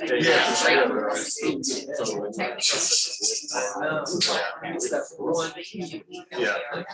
Okay, Now for the fun stuff. Fun stuff. So did everybody get the textbook, you know, online, hardcover, is everybody? Working? Okay. It was not super intuitive, your instructions were very helpful. Okay. I opted for just getting the book. Oh, but the administration had my back. I mean, they were like, Jim, we wanna know. I was like, drive all this up. The communication was very helpful because it was not intuitive and I did not find it until I think your last email. And then I was like, oh, finally, but it kind of made me like, it made me pretend like I was buying it through the bookstore, even though it was free. Yeah, it was free, so nobody. oh, I yeah, returned it. I paid for this, but it was only $40, which was discounted. Okay. Because I wanted that. I paid for it and the bookstore said, you can't have the free one. I said, yeah, I think it's free. And they're like, no, you must have signed up for some trial period. So I did buy it, but I can't use it because the free one is in there. So it's already linked to Okay. my account. So my strategy on the textbook is, you know, I paid through it, I've read textbooks like that before, it's okay. I mean, Hubert, did you find it useful at all, or? No, okay, dry. I'll be honest, you know, it's a lot, I had it in my outlet. I'm a hands-on guy, like, see, me listening to your lecture gives me more information than reading the book.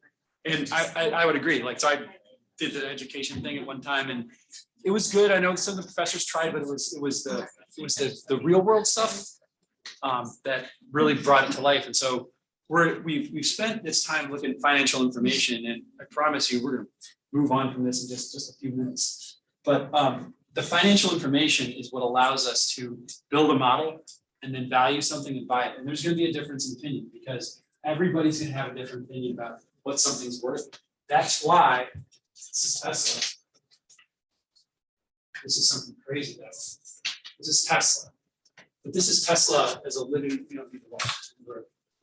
This is Tesla as like a living, breathing thing, because it kind of is, because it's the intersection of the people that are the engineers at Tesla, the people that the salespeople at Tesla, the executive decision makers, the plant operators, and then their customers, and their customers are operating in different parts of the globe where there might be contiguous manufacturing facilities. That means they're making them where they're selling them, or they might be shipping them out. But Tesla, this is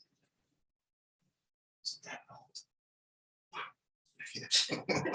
I thought I was giving you like a 5-year chart, but no. So this is May 7th, 2021, if I'm doing this right. I think that's how they do it in like the European format. And then this is Tesla today. So this says $1,000. Yeah, it was like 400. That's $800. It's spiking all around. So if like, It's every time Elon Musk makes a tweet. so if you had $1 million in Tesla here, you'd have $2 million of Tesla here, and then you'd have 1.2 million of Tesla here, and you'd be back up to almost 2 million again. Why is that happening? I mean, this is kind of scary. Not scary if you did this and then you sold there, but scary if you bought there and you sold there because you got freaked out. Why? Why is this happening? Is it somehow, because this is exciting, this tells a story, right? And all those people show up to work, they sell a car, the investors are buying and selling in the stock market, they're getting freaked out, they're getting overexcited, maybe they're buying at the top and they're. Do you honestly think it's like what he said, because Elon Musk is somewhat of a popular figure? Sure. That it's because of when he does something? Because when I owned Twitter and Donald Trump was president, every time Trump would tweet something, my stocks would soar. It was incredible. So it's almost like a living, breathing thing that's reacting to the human condition almost. Yeah, he would say something silly and all of a sudden I'm making money. It's great. He's off the platform now and it's sunk. But yeah. So, yeah. Well, could it also have anything to do with the space stuff that they're doing? Space stuff, yeah, I mean, it's a high tech company driven by high technology. This could be like, okay, Tesla's, we figured them out, routine and recurring for a couple months. Then we're dreaming of the future because Elon Musk said something, Tesla is gonna go fly. Wasn't there something with Bitcoin? Bitcoin, yeah, so. They like investing in Bitcoin or something? I just remember something. You can. It was buy Dogecoin. Bitcoin on their balance sheet. They had like a big loss, I saw it on the 10K from Bitcoin. Okay, So this is kind of neat, tells a story, that's the entire story, but this is a little bit less exciting. Would you believe that there's a connection between the two? The stock market really is this information, but you only get this information 4 times a year. There's a lot of smart people that are modeling what could be from what once was. And they're using, they have like calculators on the internet, there are billions of, very expensive servers and mathematicians. I'm going to show you some Excel, but it's the same concept. The investors are, depending on their level of sophistication, they might be running trillions of dollars like BlackRock. Larry Fink at BlackRock, his company runs 10 trillion, the biggest in the world. So they have unlimited intellectual firepower and capital to basically, they could put 100 people to analyze Tesla day in and day out, running their models, calling the dealers, looking at the consumer sentiment all around the world. And they would turn this, which is just periodic, using this as a baseline, into a living and breathing thing. Tesla. It's like a writing deck. So, yeah. Lady writes it. What's happening here is I'm going to present you a theory. Theory is a good, likely story about why something happens, and there are going to be a myriad of theories, many theories. The theory I'm going to present to you is just one of many. The more sophisticated you get, if you're Larry Fink and you've got 10 trillion, you might have a variety of models that they're combining together to get what they believe is the present value of Tesla's future earnings, discounted from now until time immemorial in the future to today. How would you do that? This is just a basic example of how you might do that. But this isn't Tesla. This is just an educational spreadsheet.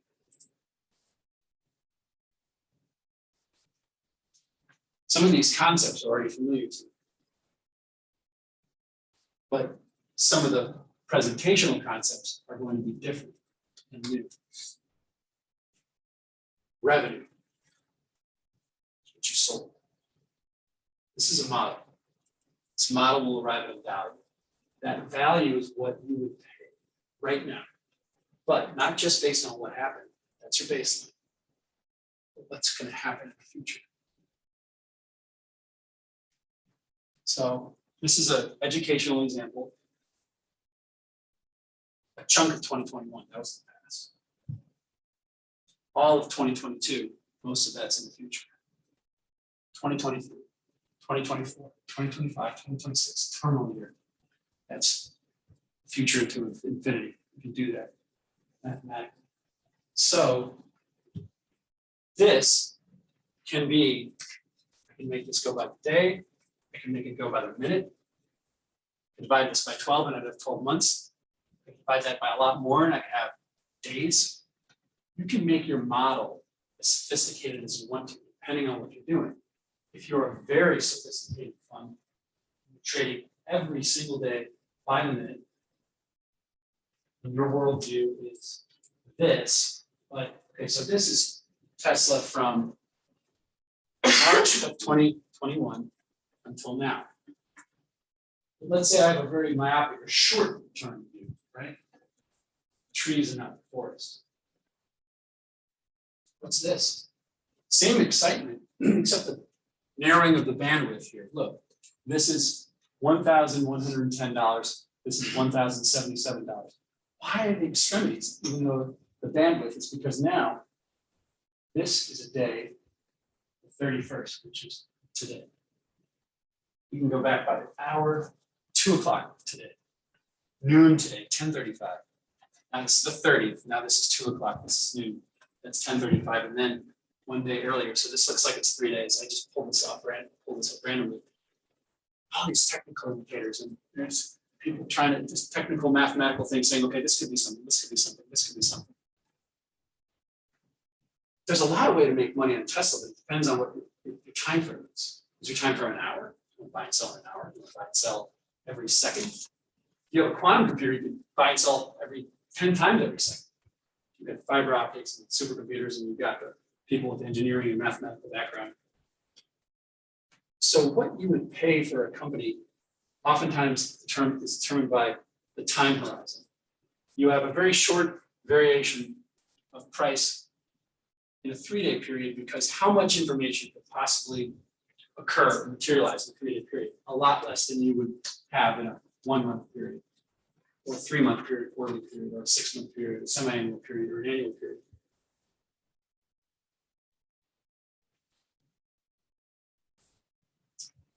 Yes.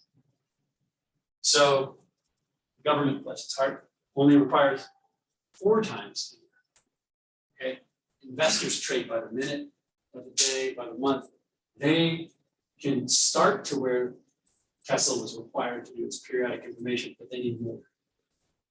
And so they're going to have to look to markets which are not regulated. They're going to have to look to information available in the market, is what I mean to say. And the market is just the world. The market is calling up the dealers, looking at the price of commodities. What are the inputs for the lithium batteries, for the carbon fiber exteriors, for the aluminum, for the rubber in the tires, for the price of labor. Labor's tight. Hourly labor is very high. For the price of real estate to build that factory. All of those things are real-time things that are going to affect Tesla's profitability, not just now, but in the future. Every investment that Tesla makes, every raise that they give to the workers will have a future ripple effect and its consequences. I didn't capture that. Now, we are investors in Tesla. We are not part of Tesla.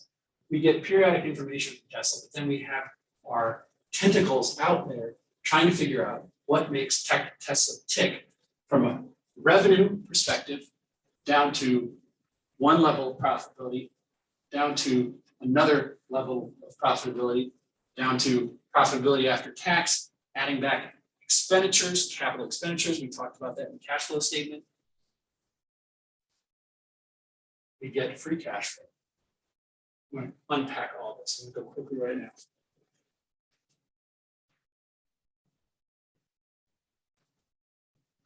$100 that I have today,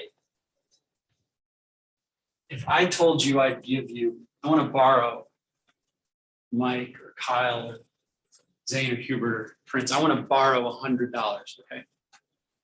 And a year from now, I'm going to give you $100 back. That sound like a good deal? No. Why? My value, What is that? a dollar tomorrow is not worth as much as a dollar today, interest, inflation, factors. Yeah. Jeannie, what would it mean to you if I gave you $100 a year from now that you gave me today? What would you be missing out on? Eventually, the potential for gains of investing. Yeah. So Prince, if you could earn $10 from that $100 that you lent me, but I'm just gonna give you $100 back. What is it? It's a loss or a cost of. So I would just get $10 back. Yeah, no, so I'm gonna give you, you're lending me $100, but I'm just gonna give you $100 back. But you knew that if you had that $100, you kept it for a year, you're gonna earn an extra $10. Not for 2. Earn $10. Maybe you're gonna earn $50. Maybe you can lose, but mostly likely you're gonna earn, especially in inflation, the value of any asset you have is gonna be worth more in the future just because it's increased in cost. So in modeling, your present period stuff you get at the end of all of the revenue, all the expenses and all the expenditures, your free cash. Pretend this is positive, this model is a little bit different. The amount of money you're gonna get today is what it's worth right now, because you could spend it right now. There's no opportunity loss. $100 in my pocket. I decide not to spend it now. That's simply because I didn't want to spend it. But if I can't get my pocket open for a year, I'm missing out on the ability to do things with it, build productive assets, make investments, spend it and get instant gratification. I mean, the concept of that Barnaby's pizza tonight versus tomorrow, because let's face it, I'm gonna have it tomorrow because that's just getting out late. I feel that. And investors feel it too because they're driven by human psychology. So deferral of gratification works in financial modeling just as it works in the human condition. People would prefer something now than they would later. So as profitability or revenue growth increases in the future, your eventual value, when discounted to the present, becomes less, because something in the future that you will get represents an opportunity cost.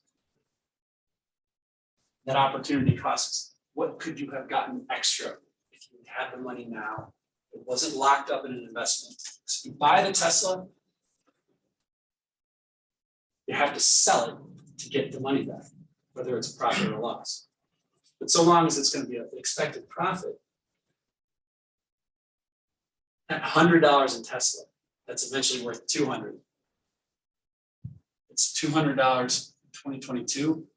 It's going to be worth a little bit less than it's worth $200 in 2021. It's going to be worth a little bit less in 2023. So on and so forth.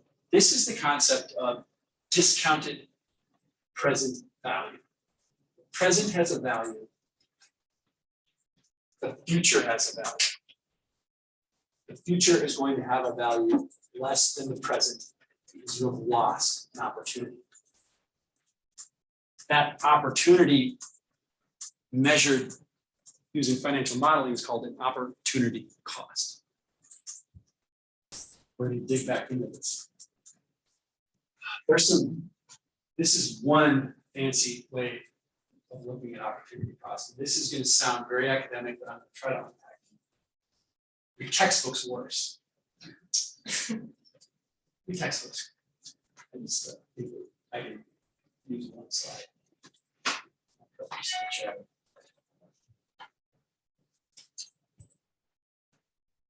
Notice the handwriting.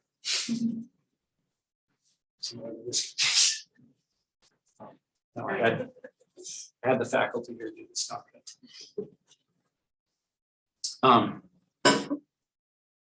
In your book, you might have noticed if you have the opportunity to scan through the pages of the textbook, you still might get a couple of nuggets. I'm seriously I'm old school. I actually do the paper flip, and I'll spend 15 minutes just to flip it, and then I might note something. I'll come back and spend 5 minutes of it. But some folks really like to dig their heels in 4 hours of study, and that might work for you.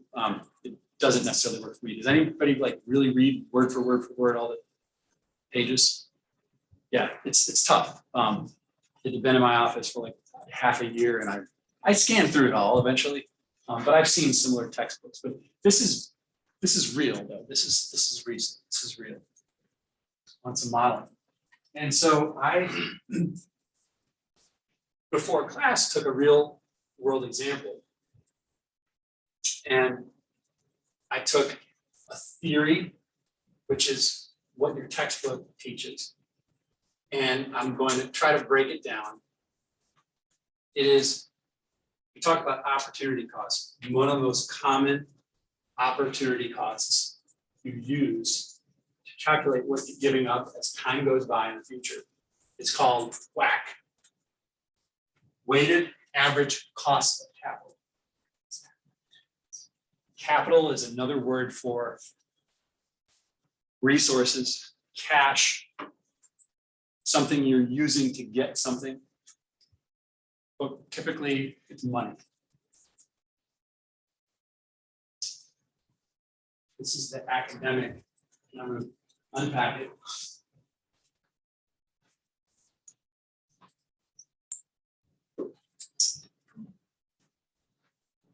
You know what? It's too high.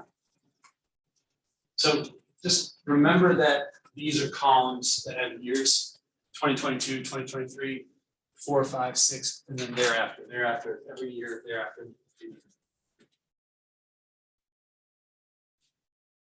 We're building a very unique income statement, but it's not quite an income statement. It's a combination of the cash flow statement and the income statement. So financial modeling does, because remember, we already went through the income statement. All of you already talked about the income statement. You're experts at it already. And you all had your choo-choos and the Teslas and the engineering companies, and They should all merge together and make one great smoothie.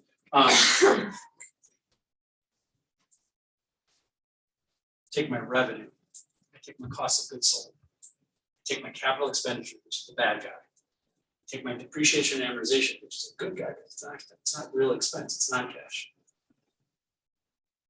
Take my changes in working capital. We already went through that on the operating section of the cash flow statement. We look at the balance sheet, the working capital is the accrual account, right? It's your inventory, it's your accounts receivable, it's your accounts payable, right? Changes in working capital, which is those current assets and liabilities, all netted together, called changes in net working capital. Here we're calling it a decrease in cash-free net working capital, ignoring cash. Cash on the balance sheet is not really something you wouldn't buy. Would you, if Tesla had $100 in the bank and that's all they had, how much would you pay? $100, no more, right? So we ignore cash, here.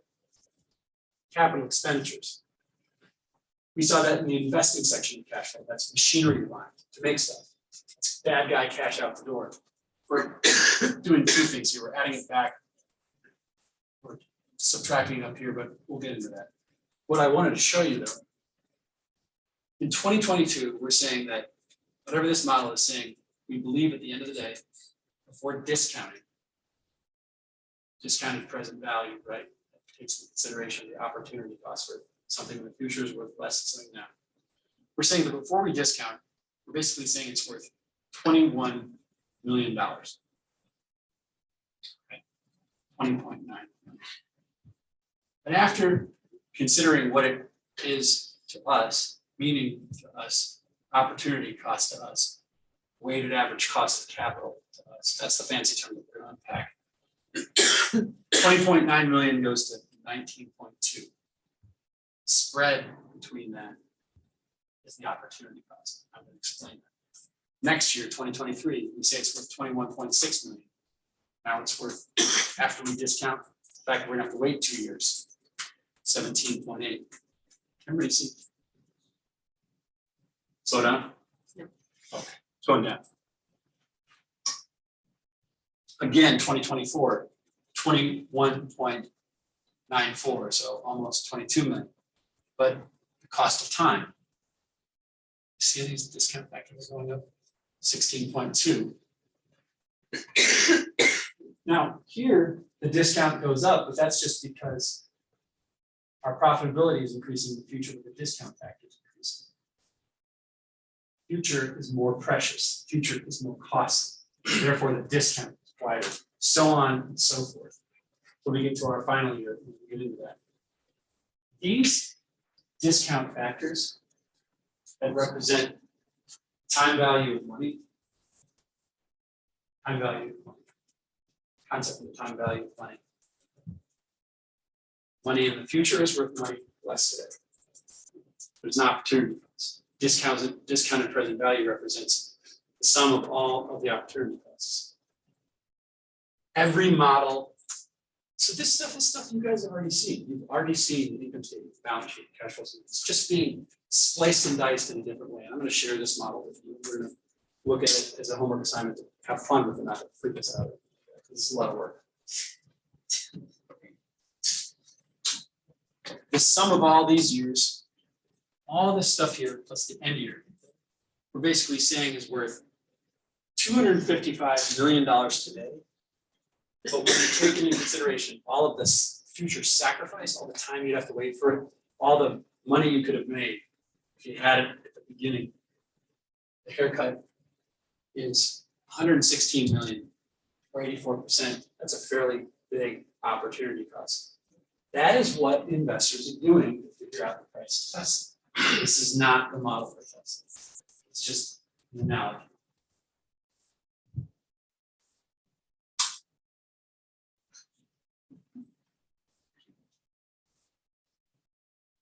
It's crazy. 2018, Tesla's trading at like $100. What they're doing is they're basically projecting to the future until the very end of the future. They're looking at all that money that Tesla's gonna make, now that Tesla's profitable, I bet it happened right here. I don't know, well, how, they're only getting periodic information, their models are only as good as models can be, because they're frail, they're subject to human condition, people make mistakes, and when they make mistakes, Tesla goes down, and when they're euphoric, maybe it's just a tweet, I'm gonna do the rocket ship Tesla, the one that went down the hall.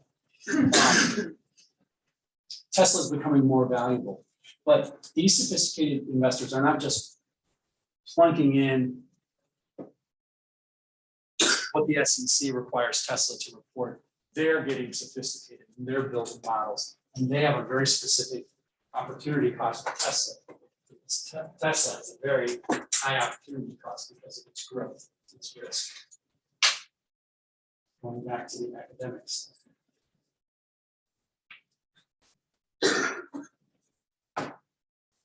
Tesla's value in the stock market is called an equity. You have equity ownership in the future profitability of Tesla. That is what it is by definition to be a shareholder. One share represents an equity stake in Tesla. The textbook says that there's a model that's used by most professional valuation specialists, including the stock traders, called CAPM, capital asset pricing model. And the capital asset pricing model is what is used to price an equity component, the stock market component of Tesla. I'm leaving a little bit out, but I'm trying to keep it simple. The model first begin with pricing Tesla as a stock. And it's actually, this looks fancy, but it's actually simple. There's a risk-free rate that you could earn. And the risk-free rate in this country is when you buy government securities, they're backed by the full faith of the US government, so they say. But the US government has never defaulted. The federal government has never defaulted on a bond. Municipals have. South Bend might have, I don't know. Maybe Mishawaka. But the risk-free rate is that, look, I'll lend you money, right? Lend you money, federal government, but I know you're gonna pay me back. So because I know you're gonna pay me back without any risk, I'm gonna require a very, very low percentage return from you, unlike some company that's not backed by law and taxation. And so you begin by pricing equity by a risk-free rate. I'm gonna burn through this and then we're gonna get past the academics and we'll get into the fun stuff. Then the riskiness of Tesla's actual equity stock is measured by how variable it is. Variability is this. We did Costco, it would be like this, would be very solid and routine and recurring. The more volatile the stock, the more expensive the opportunity cost. Because if you could put $1,000 in Tesla and have $500 1 month later, that's risk. If you could put $500 in Tesla and it's going to be $500 10 years and never really move, that's low risk. Your cost of equity is based on what you would pay if there was no risk, plus what you would pay if there was a lot of risk, plus beta is a term of how fast it could change, how fast it could go good, how fast it could go bad. The math here is 6 times almost 2, 1.9 equals 11. The risk-free rate plus your riskiness of the stock times the chance it could really go risky is your cost of equity. You can ignore these two, these are just little extras. In the case of this model, they're saying that just, let's call this the Tesla stock. The opportunity cost just for buying Tesla stock is 21% a year. You start compounding that over time. Amazon business. This is just a little bit of math. You can take notes. So I'm just gonna show the concept of compounding is if I've got 21%, 21.36%.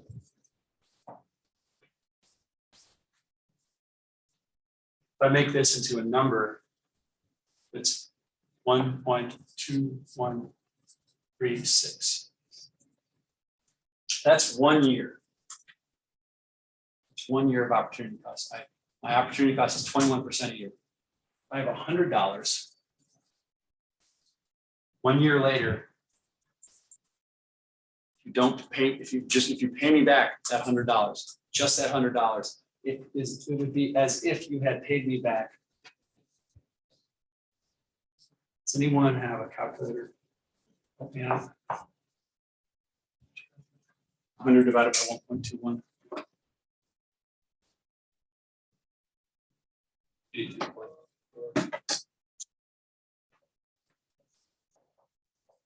So let's call this the Tesla model just as it is, their stock. That model, and we're gonna get into it with that fancy spreadsheet. The concept of cost of equity is, look, if I'm gonna put $100 in Tesla, and that opportunity cost is 21.36%. It's gonna have to generate at least that for me to at least get my $100 from a risk adjusted rate. Moving fast. And add one more fire to the log, we'll move on to reality. This is real, it's just academic. Let's say Tesla has debt. So you want to add that to this. Debt's fairly simple. It's the risk-free borrowing rate if you were not the risk-free borrowing rate, the prime borrowing rate. So let's say you're a really seasoned borrower, you're Costco, McDonald's, everybody knows you make the same amount of money day in and day out, you pay your bills, you're not at risk of not paying your bills.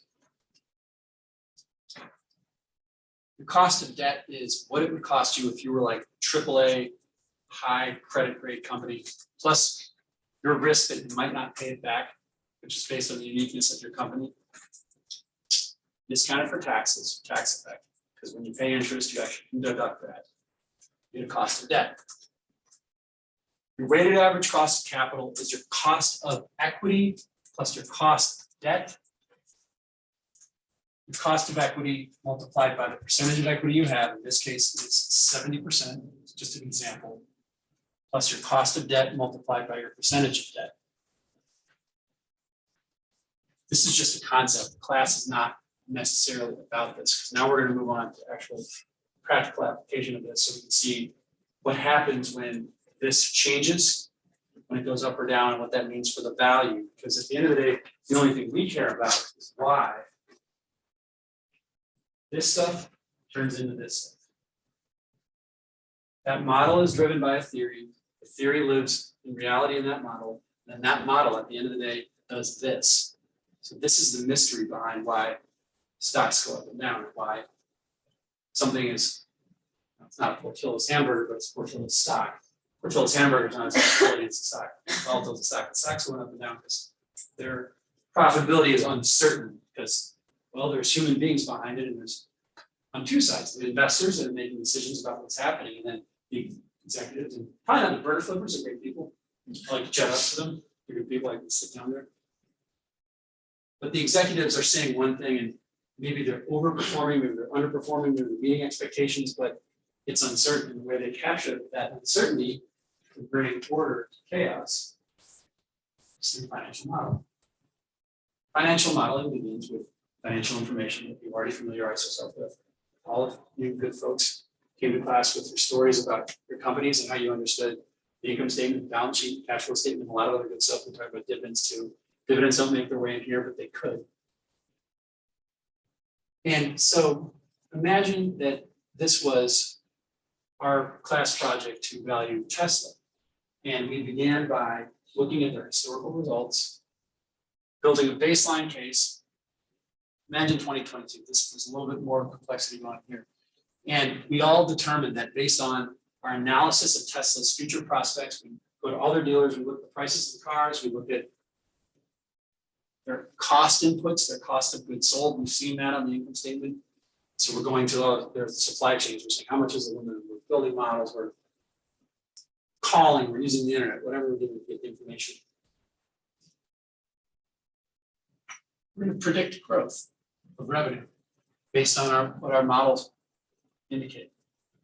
And then those percentages are gonna bleed into our model. Okay, we're saying revenue is gonna go down in 2023, so 244 million goes to 233, is that percentage change in the model shows in the formulas. It's pulling back. This is Excel, it's not terribly scary.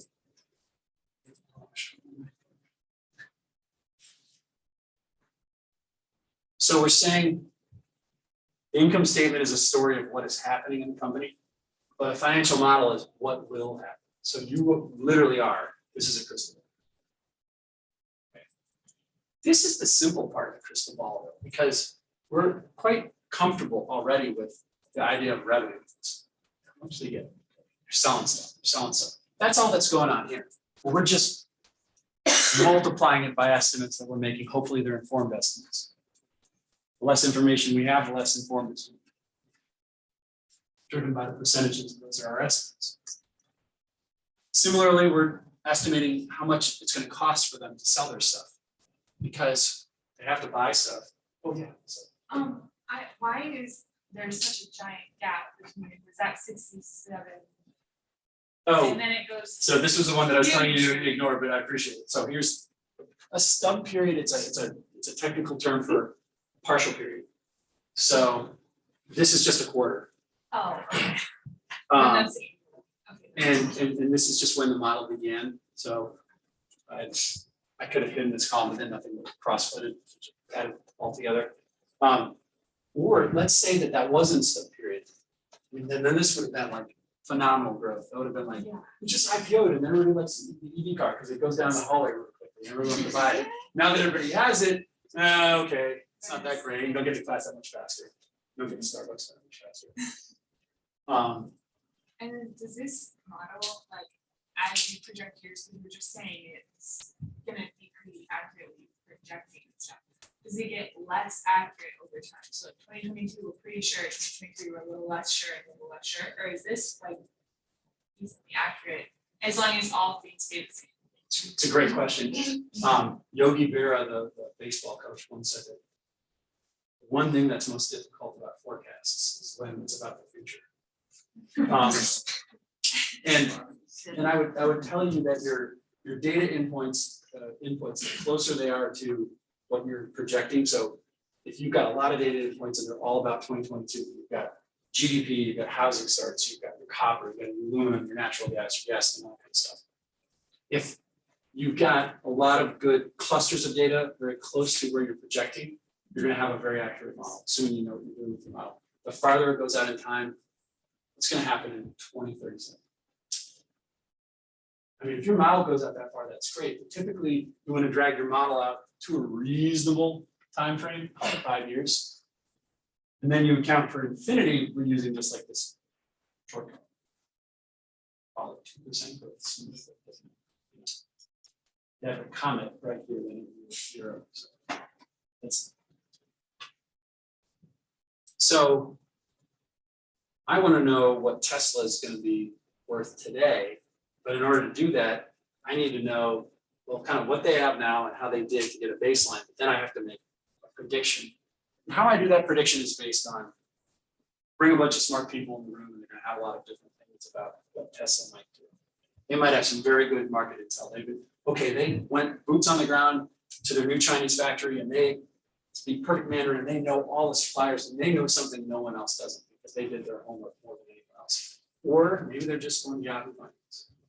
And they're probably gonna have the same model that everybody else has, because that's free. Operating expenses. So we already looked at the concept of operating income and the concept of operating margin. And that was, if you take your operating income divided by revenue, you get a percentage. And it looks like operating expenses are staying staying fairly constant, maybe we're dripping down a little bit over time. I apologize. Operating expenses is a percentage of revenues, operating expenses, operating profit is a percentage of operating revenues, operating margin. So, not like it's being recorded. Depreciation, that was another thing that we saw on the income statement. We also saw it, the cash flow statement is a good guy at that. Again, we're predicting Tesla's equipment, it's depreciating over time, but the cash went out the door already, the depreciation is a non-cash add back, so it's a good why we're adding back. We're looking at its ratio compared to revenue over time. All this is just, this is simple multiplication right here. Where it starts to get interesting is where you look at the concept of the discounted present value. Oh, that's, How I just did that. I thought it was my Zoom ending or something like that. Just decided to wake everybody up, Glass of water. So there's a lot going on here, but there's a reason for this model. Because at the end of the day, you want to make an investment decision to know why you should use this. So Tesla's traded up that day, 1,077. So why would anybody buy Tesla? $1,000.77.60, right? Wow. That creep. Something happened. Maybe somebody had a model and they thought that there was serious unpredictability in Tesla's future, that the visibility. Have you ever started your car in the winter in Mishawaka? So like your truck's out of the garage because you're golf stuff, whatever's in there. You're like, no, I'll get to work, no problem. And you try the windshield fluid and it doesn't work. And your visibility is low. You don't want to put your foot on the gas pedal, right? Your risk has really increased, right? Going 80 miles an hour, risk 30 miles an hour, not so much. When your risk goes up, your cost goes up. Weighted average cost of capital is a measure of risk. It's forecast and execution risk. When all is said and done, we've modeled out all of Tesla's, again, this is not Tesla, it's just an academic example. We've modeled out all their revenue and their cost of goods sold and their operating expenses. We've massaged in depreciation and amortization. We don't need to go into what that means. It's kind of like depreciation, but for something else. We've modeled in their use of net working capital. That's a balance sheet concept. The capital expenditures, which we talked about in the cash flow statement. We get all of these beautiful numbers, and then the final number, the terminal number, it's a big one, but that's the one that's going to get hit the hardest because this is the infinity number. It's from now into eternity. That's a big number, but it really gets discounted heavily. When you add up all these undiscounted numbers, it's a big number here, 255 million. Time represents the cost.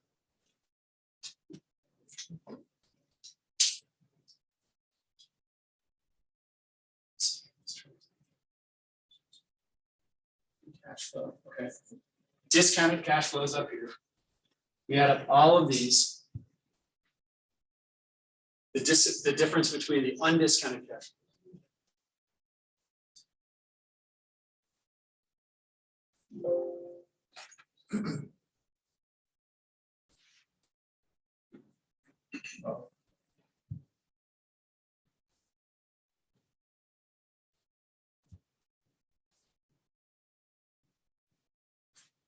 Okay.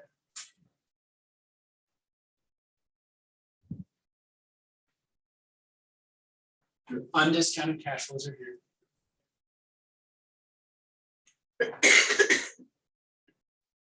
That got included. Your discounted cash flows are here.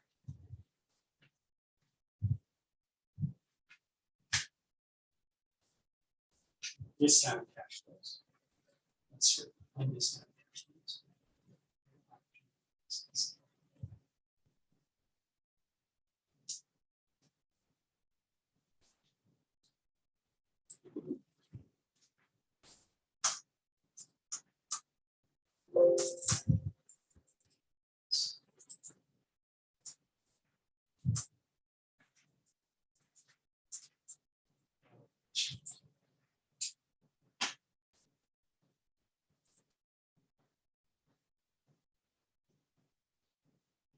Now, that makes all more sense. These are our expectations before we discount for risk. All these guys here, plus that. And you're gonna be discounted for all these ones here. Equal that, discounted versus undiscounted. The difference, the $179 million is the opportunity cost. Why is that relevant?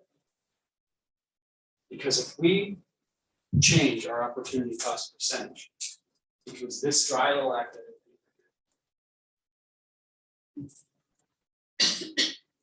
it's meant something, it had a reason. It's how we measure risk in the future. It's how we measure the cost of the future based on uncertainty and variability. It's kind of like, think about what COVID must have done to the weighted average cost of capital. Think of what it did to volatility, to uncertainty. What was the future? I mean, that windshield wiper now had 2 inches of frost on it. To use the metaphor, don't go 80 miles an hour, don't go 5, have the window open, right?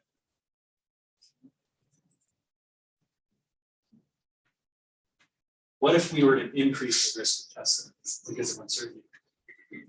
What would be the value? So we're saying the value now of Tesla is $255 million. Again, it's $1 trillion, but let's just work with it. What if we made Tesla more risky? What would that do to the price of the stock? Value, the market. Yeah. Well,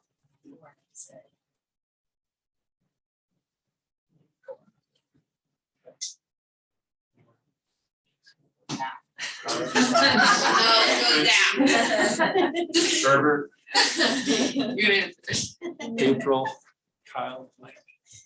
Risk scares me, I'm paying less. Okay. So the weighted average cost capital, so let's say it went from, okay, let's use what is this model? I've got to go down to the assumptions. Weighted average cost capital, so 15.7%. So that's 15.77%, that's 15.77% is same thing, it's 1.157. Okay, so. Anybody tell me on this one? 100 divided by 1.15. 36.1. Now let's say I go 100 divided by 1.3. Probably a lot less. Risk just went up.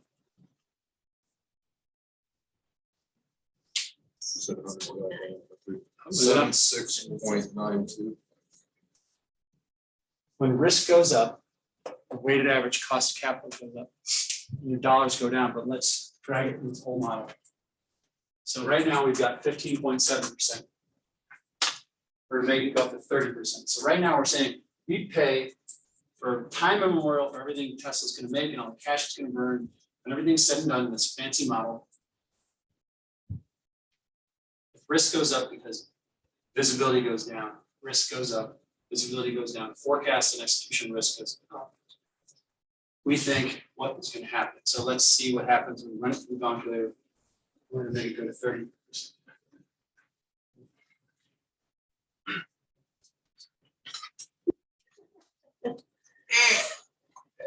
Oh, wrong key. There we go. So it's at 15 points, now it's at 30. Number Number one. one. Back to the Number. beginning. Oh, wait. Unlock. There you go. Okay.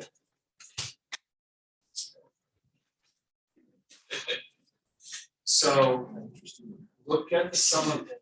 So we have 255 million now. What happens if we make this go to 30%?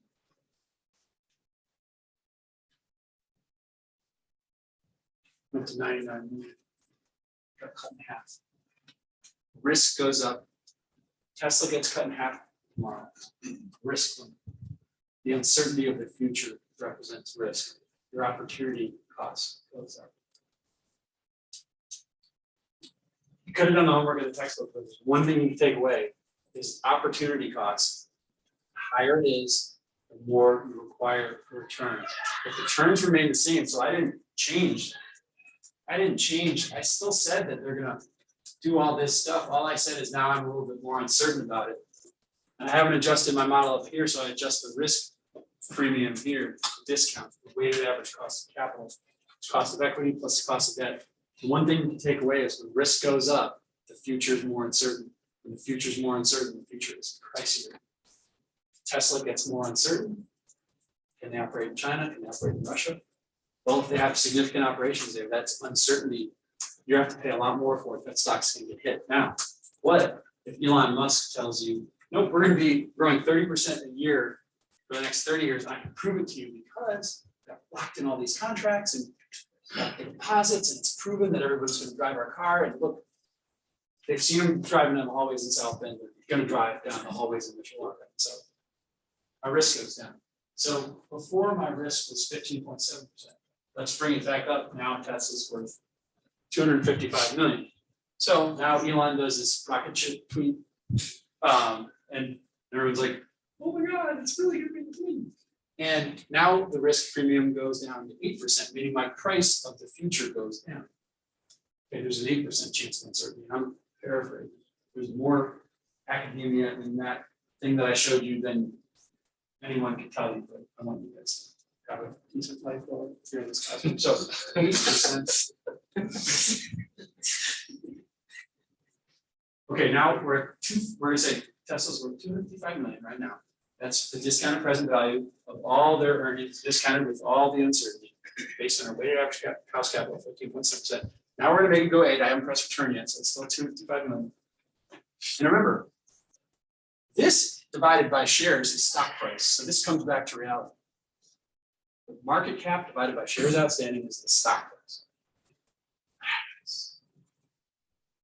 255 million turns into $1.28 billion. Risk is expensive. Uncertainty is expensive. When those are changing the models, all the thousands of stock market participants that are doing this, not that, certainly not that, this. You have stock market fluctuations. All of the publicly traded companies that file the financial statements, according to the SEC and the stock markets, that are traded on the stock markets. Financial statements and financial information are just the beginning, but the reality that makes or breaks the wealth of all the traders, of people with pensions, the 401ks, wealth of nations basically is based on, believe it or not, these financial models. And you've already learned everything that goes into this in the first 2 classes. You've learned your financial statement analysis. You've learned your time value of money, that time, as time goes by, the cost of that time gets more expensive. Your 26 million in 2025 is worth 22 million. Yet 20.9 million in 2022 is almost worth the same because not a lot of time has gone by. The more time goes by, the more it's expensive. The less risk, the more you have worth. The more risk, 1.2 billion turns into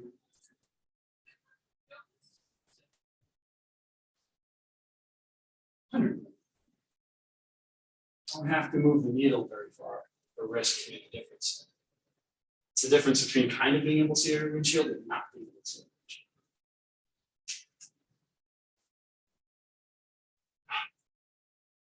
So we've got 15 minutes left. I imagine that a lot has gone by and there might be some good salient questions to unpack some of this. There's some modeling in here, there's some Excel. Some people are comfortable with Excel, some people aren't. Whether or not you are or aren't, the concepts are the same. I'm going to share this formula, the spreadsheet with you. I've got to sanitize it a little bit, I just recognized. No, it's actually, it's a very granular thing. There's no way to deal with it here, but it's actually how to do it.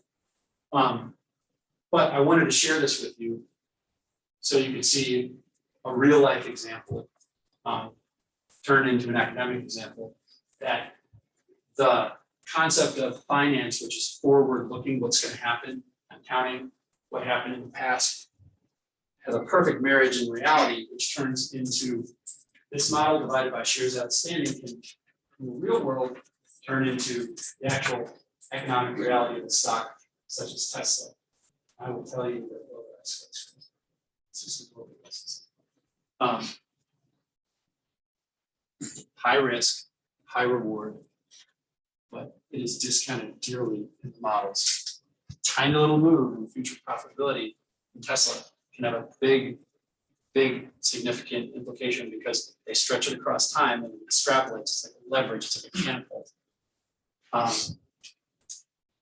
And believe it or not, the class that we're taking together right now is on this very topic, chapter 6 covers. Just discussed it. So the idea for homework for next class, it's going to be fun. I think we should take the stocks that we've chosen. You can choose something different, but since you've invested something already in the stocks you've chosen, Nike, engineering company. Choo-choo. What was that? Bark, oh, yeah. Juice, not a dog. Target, what Target? Okay, Target, TAD, Mike, what did you have? GoPro, Zane, Zimmer. Okay, Zimmer, need it. Kyle. ADP. Like ADP, the power, yeah, I already got that one, the big one, 70 billion. Sarah, what was yours? Adobe, okay. April, GM. okay. Nike, Herbert, Prince, Nike. Oh.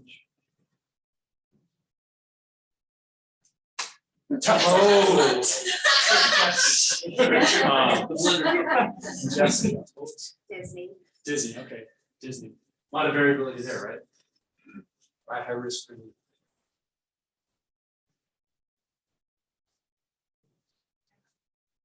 Under Armour, okay. Car, engineering. Heating. Oh, of course, Costco. Low variability, right? And Marty, yeah. There's the manufacturing of all the different segments, what was that again? Becton Dickinson. Yeah, Becton Dickinson. Variability, high variability, you think they have a high or low weighted average cost of capital? Are they a Tesla? Or are they a Costco? Depends. In the middle. Yeah. Depends on the recalls. Yeah. And COVID. And then Lori, yours was just recently IPO'd, right? They just went public, so probably off the charts, especially with the yeah, especially with the type of financing that's available to them. They've been doing the pipe equity deals and you're It's right now is one of the hardest times to model and predict what's going to happen. bring it back to Yogi Berra's comments.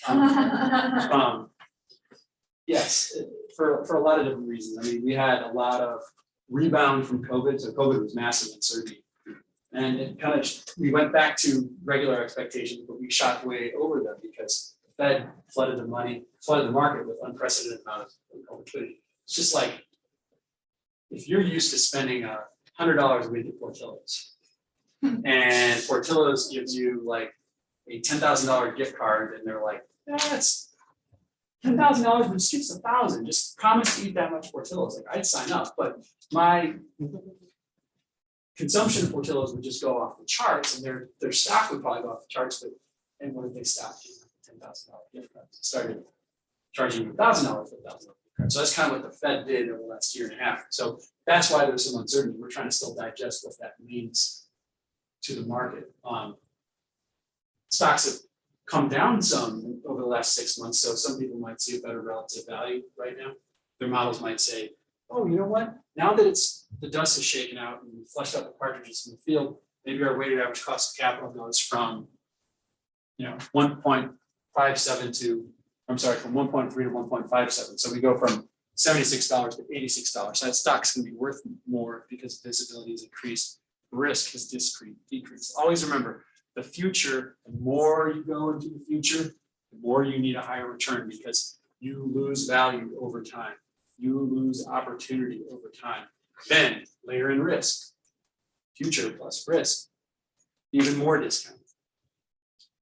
The concept of cost of capital, on weighted average cost of capital here is the more variability, the ability to predict, forecast and execution risk, the more it's gonna cost you, the more expensive it's gonna be. The more expensive it's gonna be, the more you're gonna discount present value of future cash flows to result in current value, is that market cap divided by shares, that's stock price. Low risk, 8%. 1.2 billion. High risk, 30%.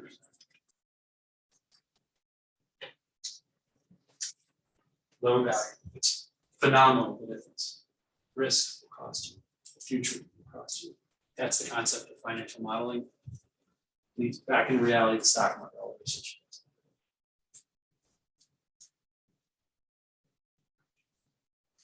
What's this homework you keep talking about? Oh, homework, yeah, so it's a great question, so, I'm gonna take a very small, okay, I need to gauge a comfort level. Who has a decent comfort working in Excel on a scale of 1 to 10, 10 being like, oh, it's easy, 1 being I'm just learning. I was there at one point, so for those who really like using Excel, raise your hand. For those who it is not something you would really do and there would be another way of demonstrating some of the fun that we had today, raise your hand. Okay. Excel not So one way of doing the homework assignment is if Excel is not going to be the impediment, there'd be a fun way of taking your company, making some fun predictions and taking available information and actually modeling your stock.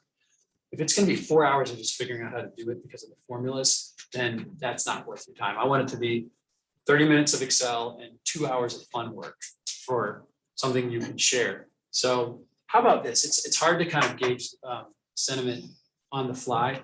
So what I want to do is I'll have 2 scenarios on Canvas. One,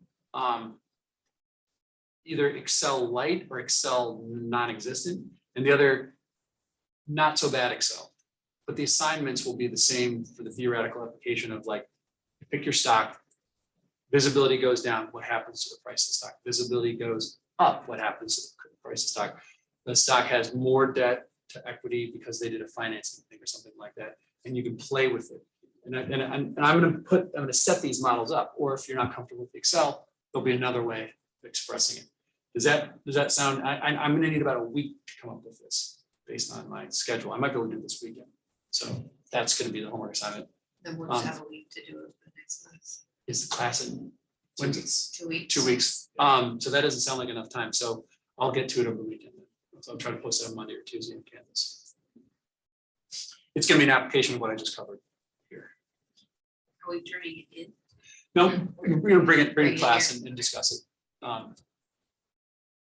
I think the grading in this class is more, I mean, like this today was, I think, awesome. I mean, but so this is like an A+ class. Like this is what you want. People coming prepared and energetic and interacting. And if it was just, oh, there was an assignment that wasn't explained well, and then I got 2 of the questions right, now I get, I mean, like that doesn't really edify anybody. So I'm more of bringing real life knowledge to real life applications. And look, if there were correct answers to any of this, then I'd be a billionaire because I would just, I mean, you know, this would just be like, oh yeah, I'm a billion, just want to hang out here. No, I mean, I enjoy this because what it is it's basically engaging in the human condition itself, because that uncertainty is about us. Not, I mean, us, but it's a bigger, you know. If we have questions, the easiest way to get a hold of you, Canvas. So Canvas kicks over to my email, my IU email, and that's great. So Canvas or email is great. You know, that's basically the way I've been able to just more, you know, okay, well, that's what they're saying. And then if there's a follow-up, you know, I'm going, so did anybody unfortunately show up to my office hours today, or it said on the, okay, good, because I got here like at 5:30 when they were supposed to begin in my office somewhere over there. I have a key, I just haven't got it yet. So another thing that I'd like to introduce on the discussion board in Canvas is just when people would like office hours. If and when I'm flexible, I'm typically busy during the weekday until late, except this day. This is like an early release for me from Elkhart. So typically a bit of a workaholic, but I would think it would be a blast if you guys wanted to have a non-class office hour on a weekday, but I'll go to Canvas for that. But I think it's a little bit crazy if we had it after class office hour, because it's pretty late right now. Yeah, that's great. Yeah, I mean, Portillo's. Unless it's at the SAR. Yeah. Yeah, that would be, yeah, can you imagine, we'll get this in the projector in modern days, and we'll just say, yeah, look at the whack here, man. So it's gonna be a digestible, Square?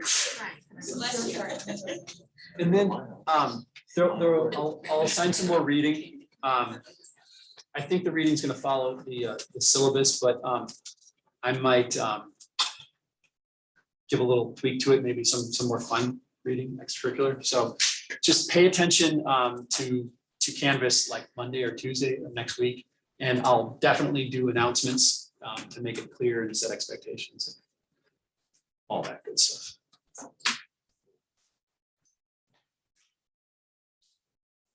That's all I got. Thanks, guys, for coming out. Notice ringing. No, those are permanent, those are, yeah, and if you can, and if you don't remember, I've got more shop supplies in inventory, so.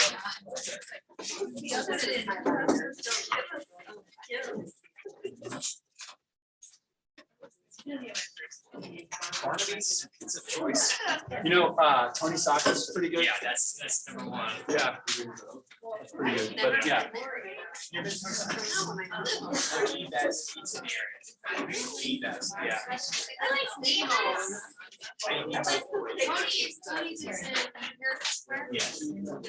Mimo's is good. What's that? That's Medicine, yeah. Yeah, I've heard of it, I'm not trying to. Mimo's not bad. Yeah, it's right next to where I work, so, yeah. So they're both like Lunch. Yeah, the pepperoni pizza, I don't like pepperoni cheese, but it's the best pepperoni pizza I've ever had.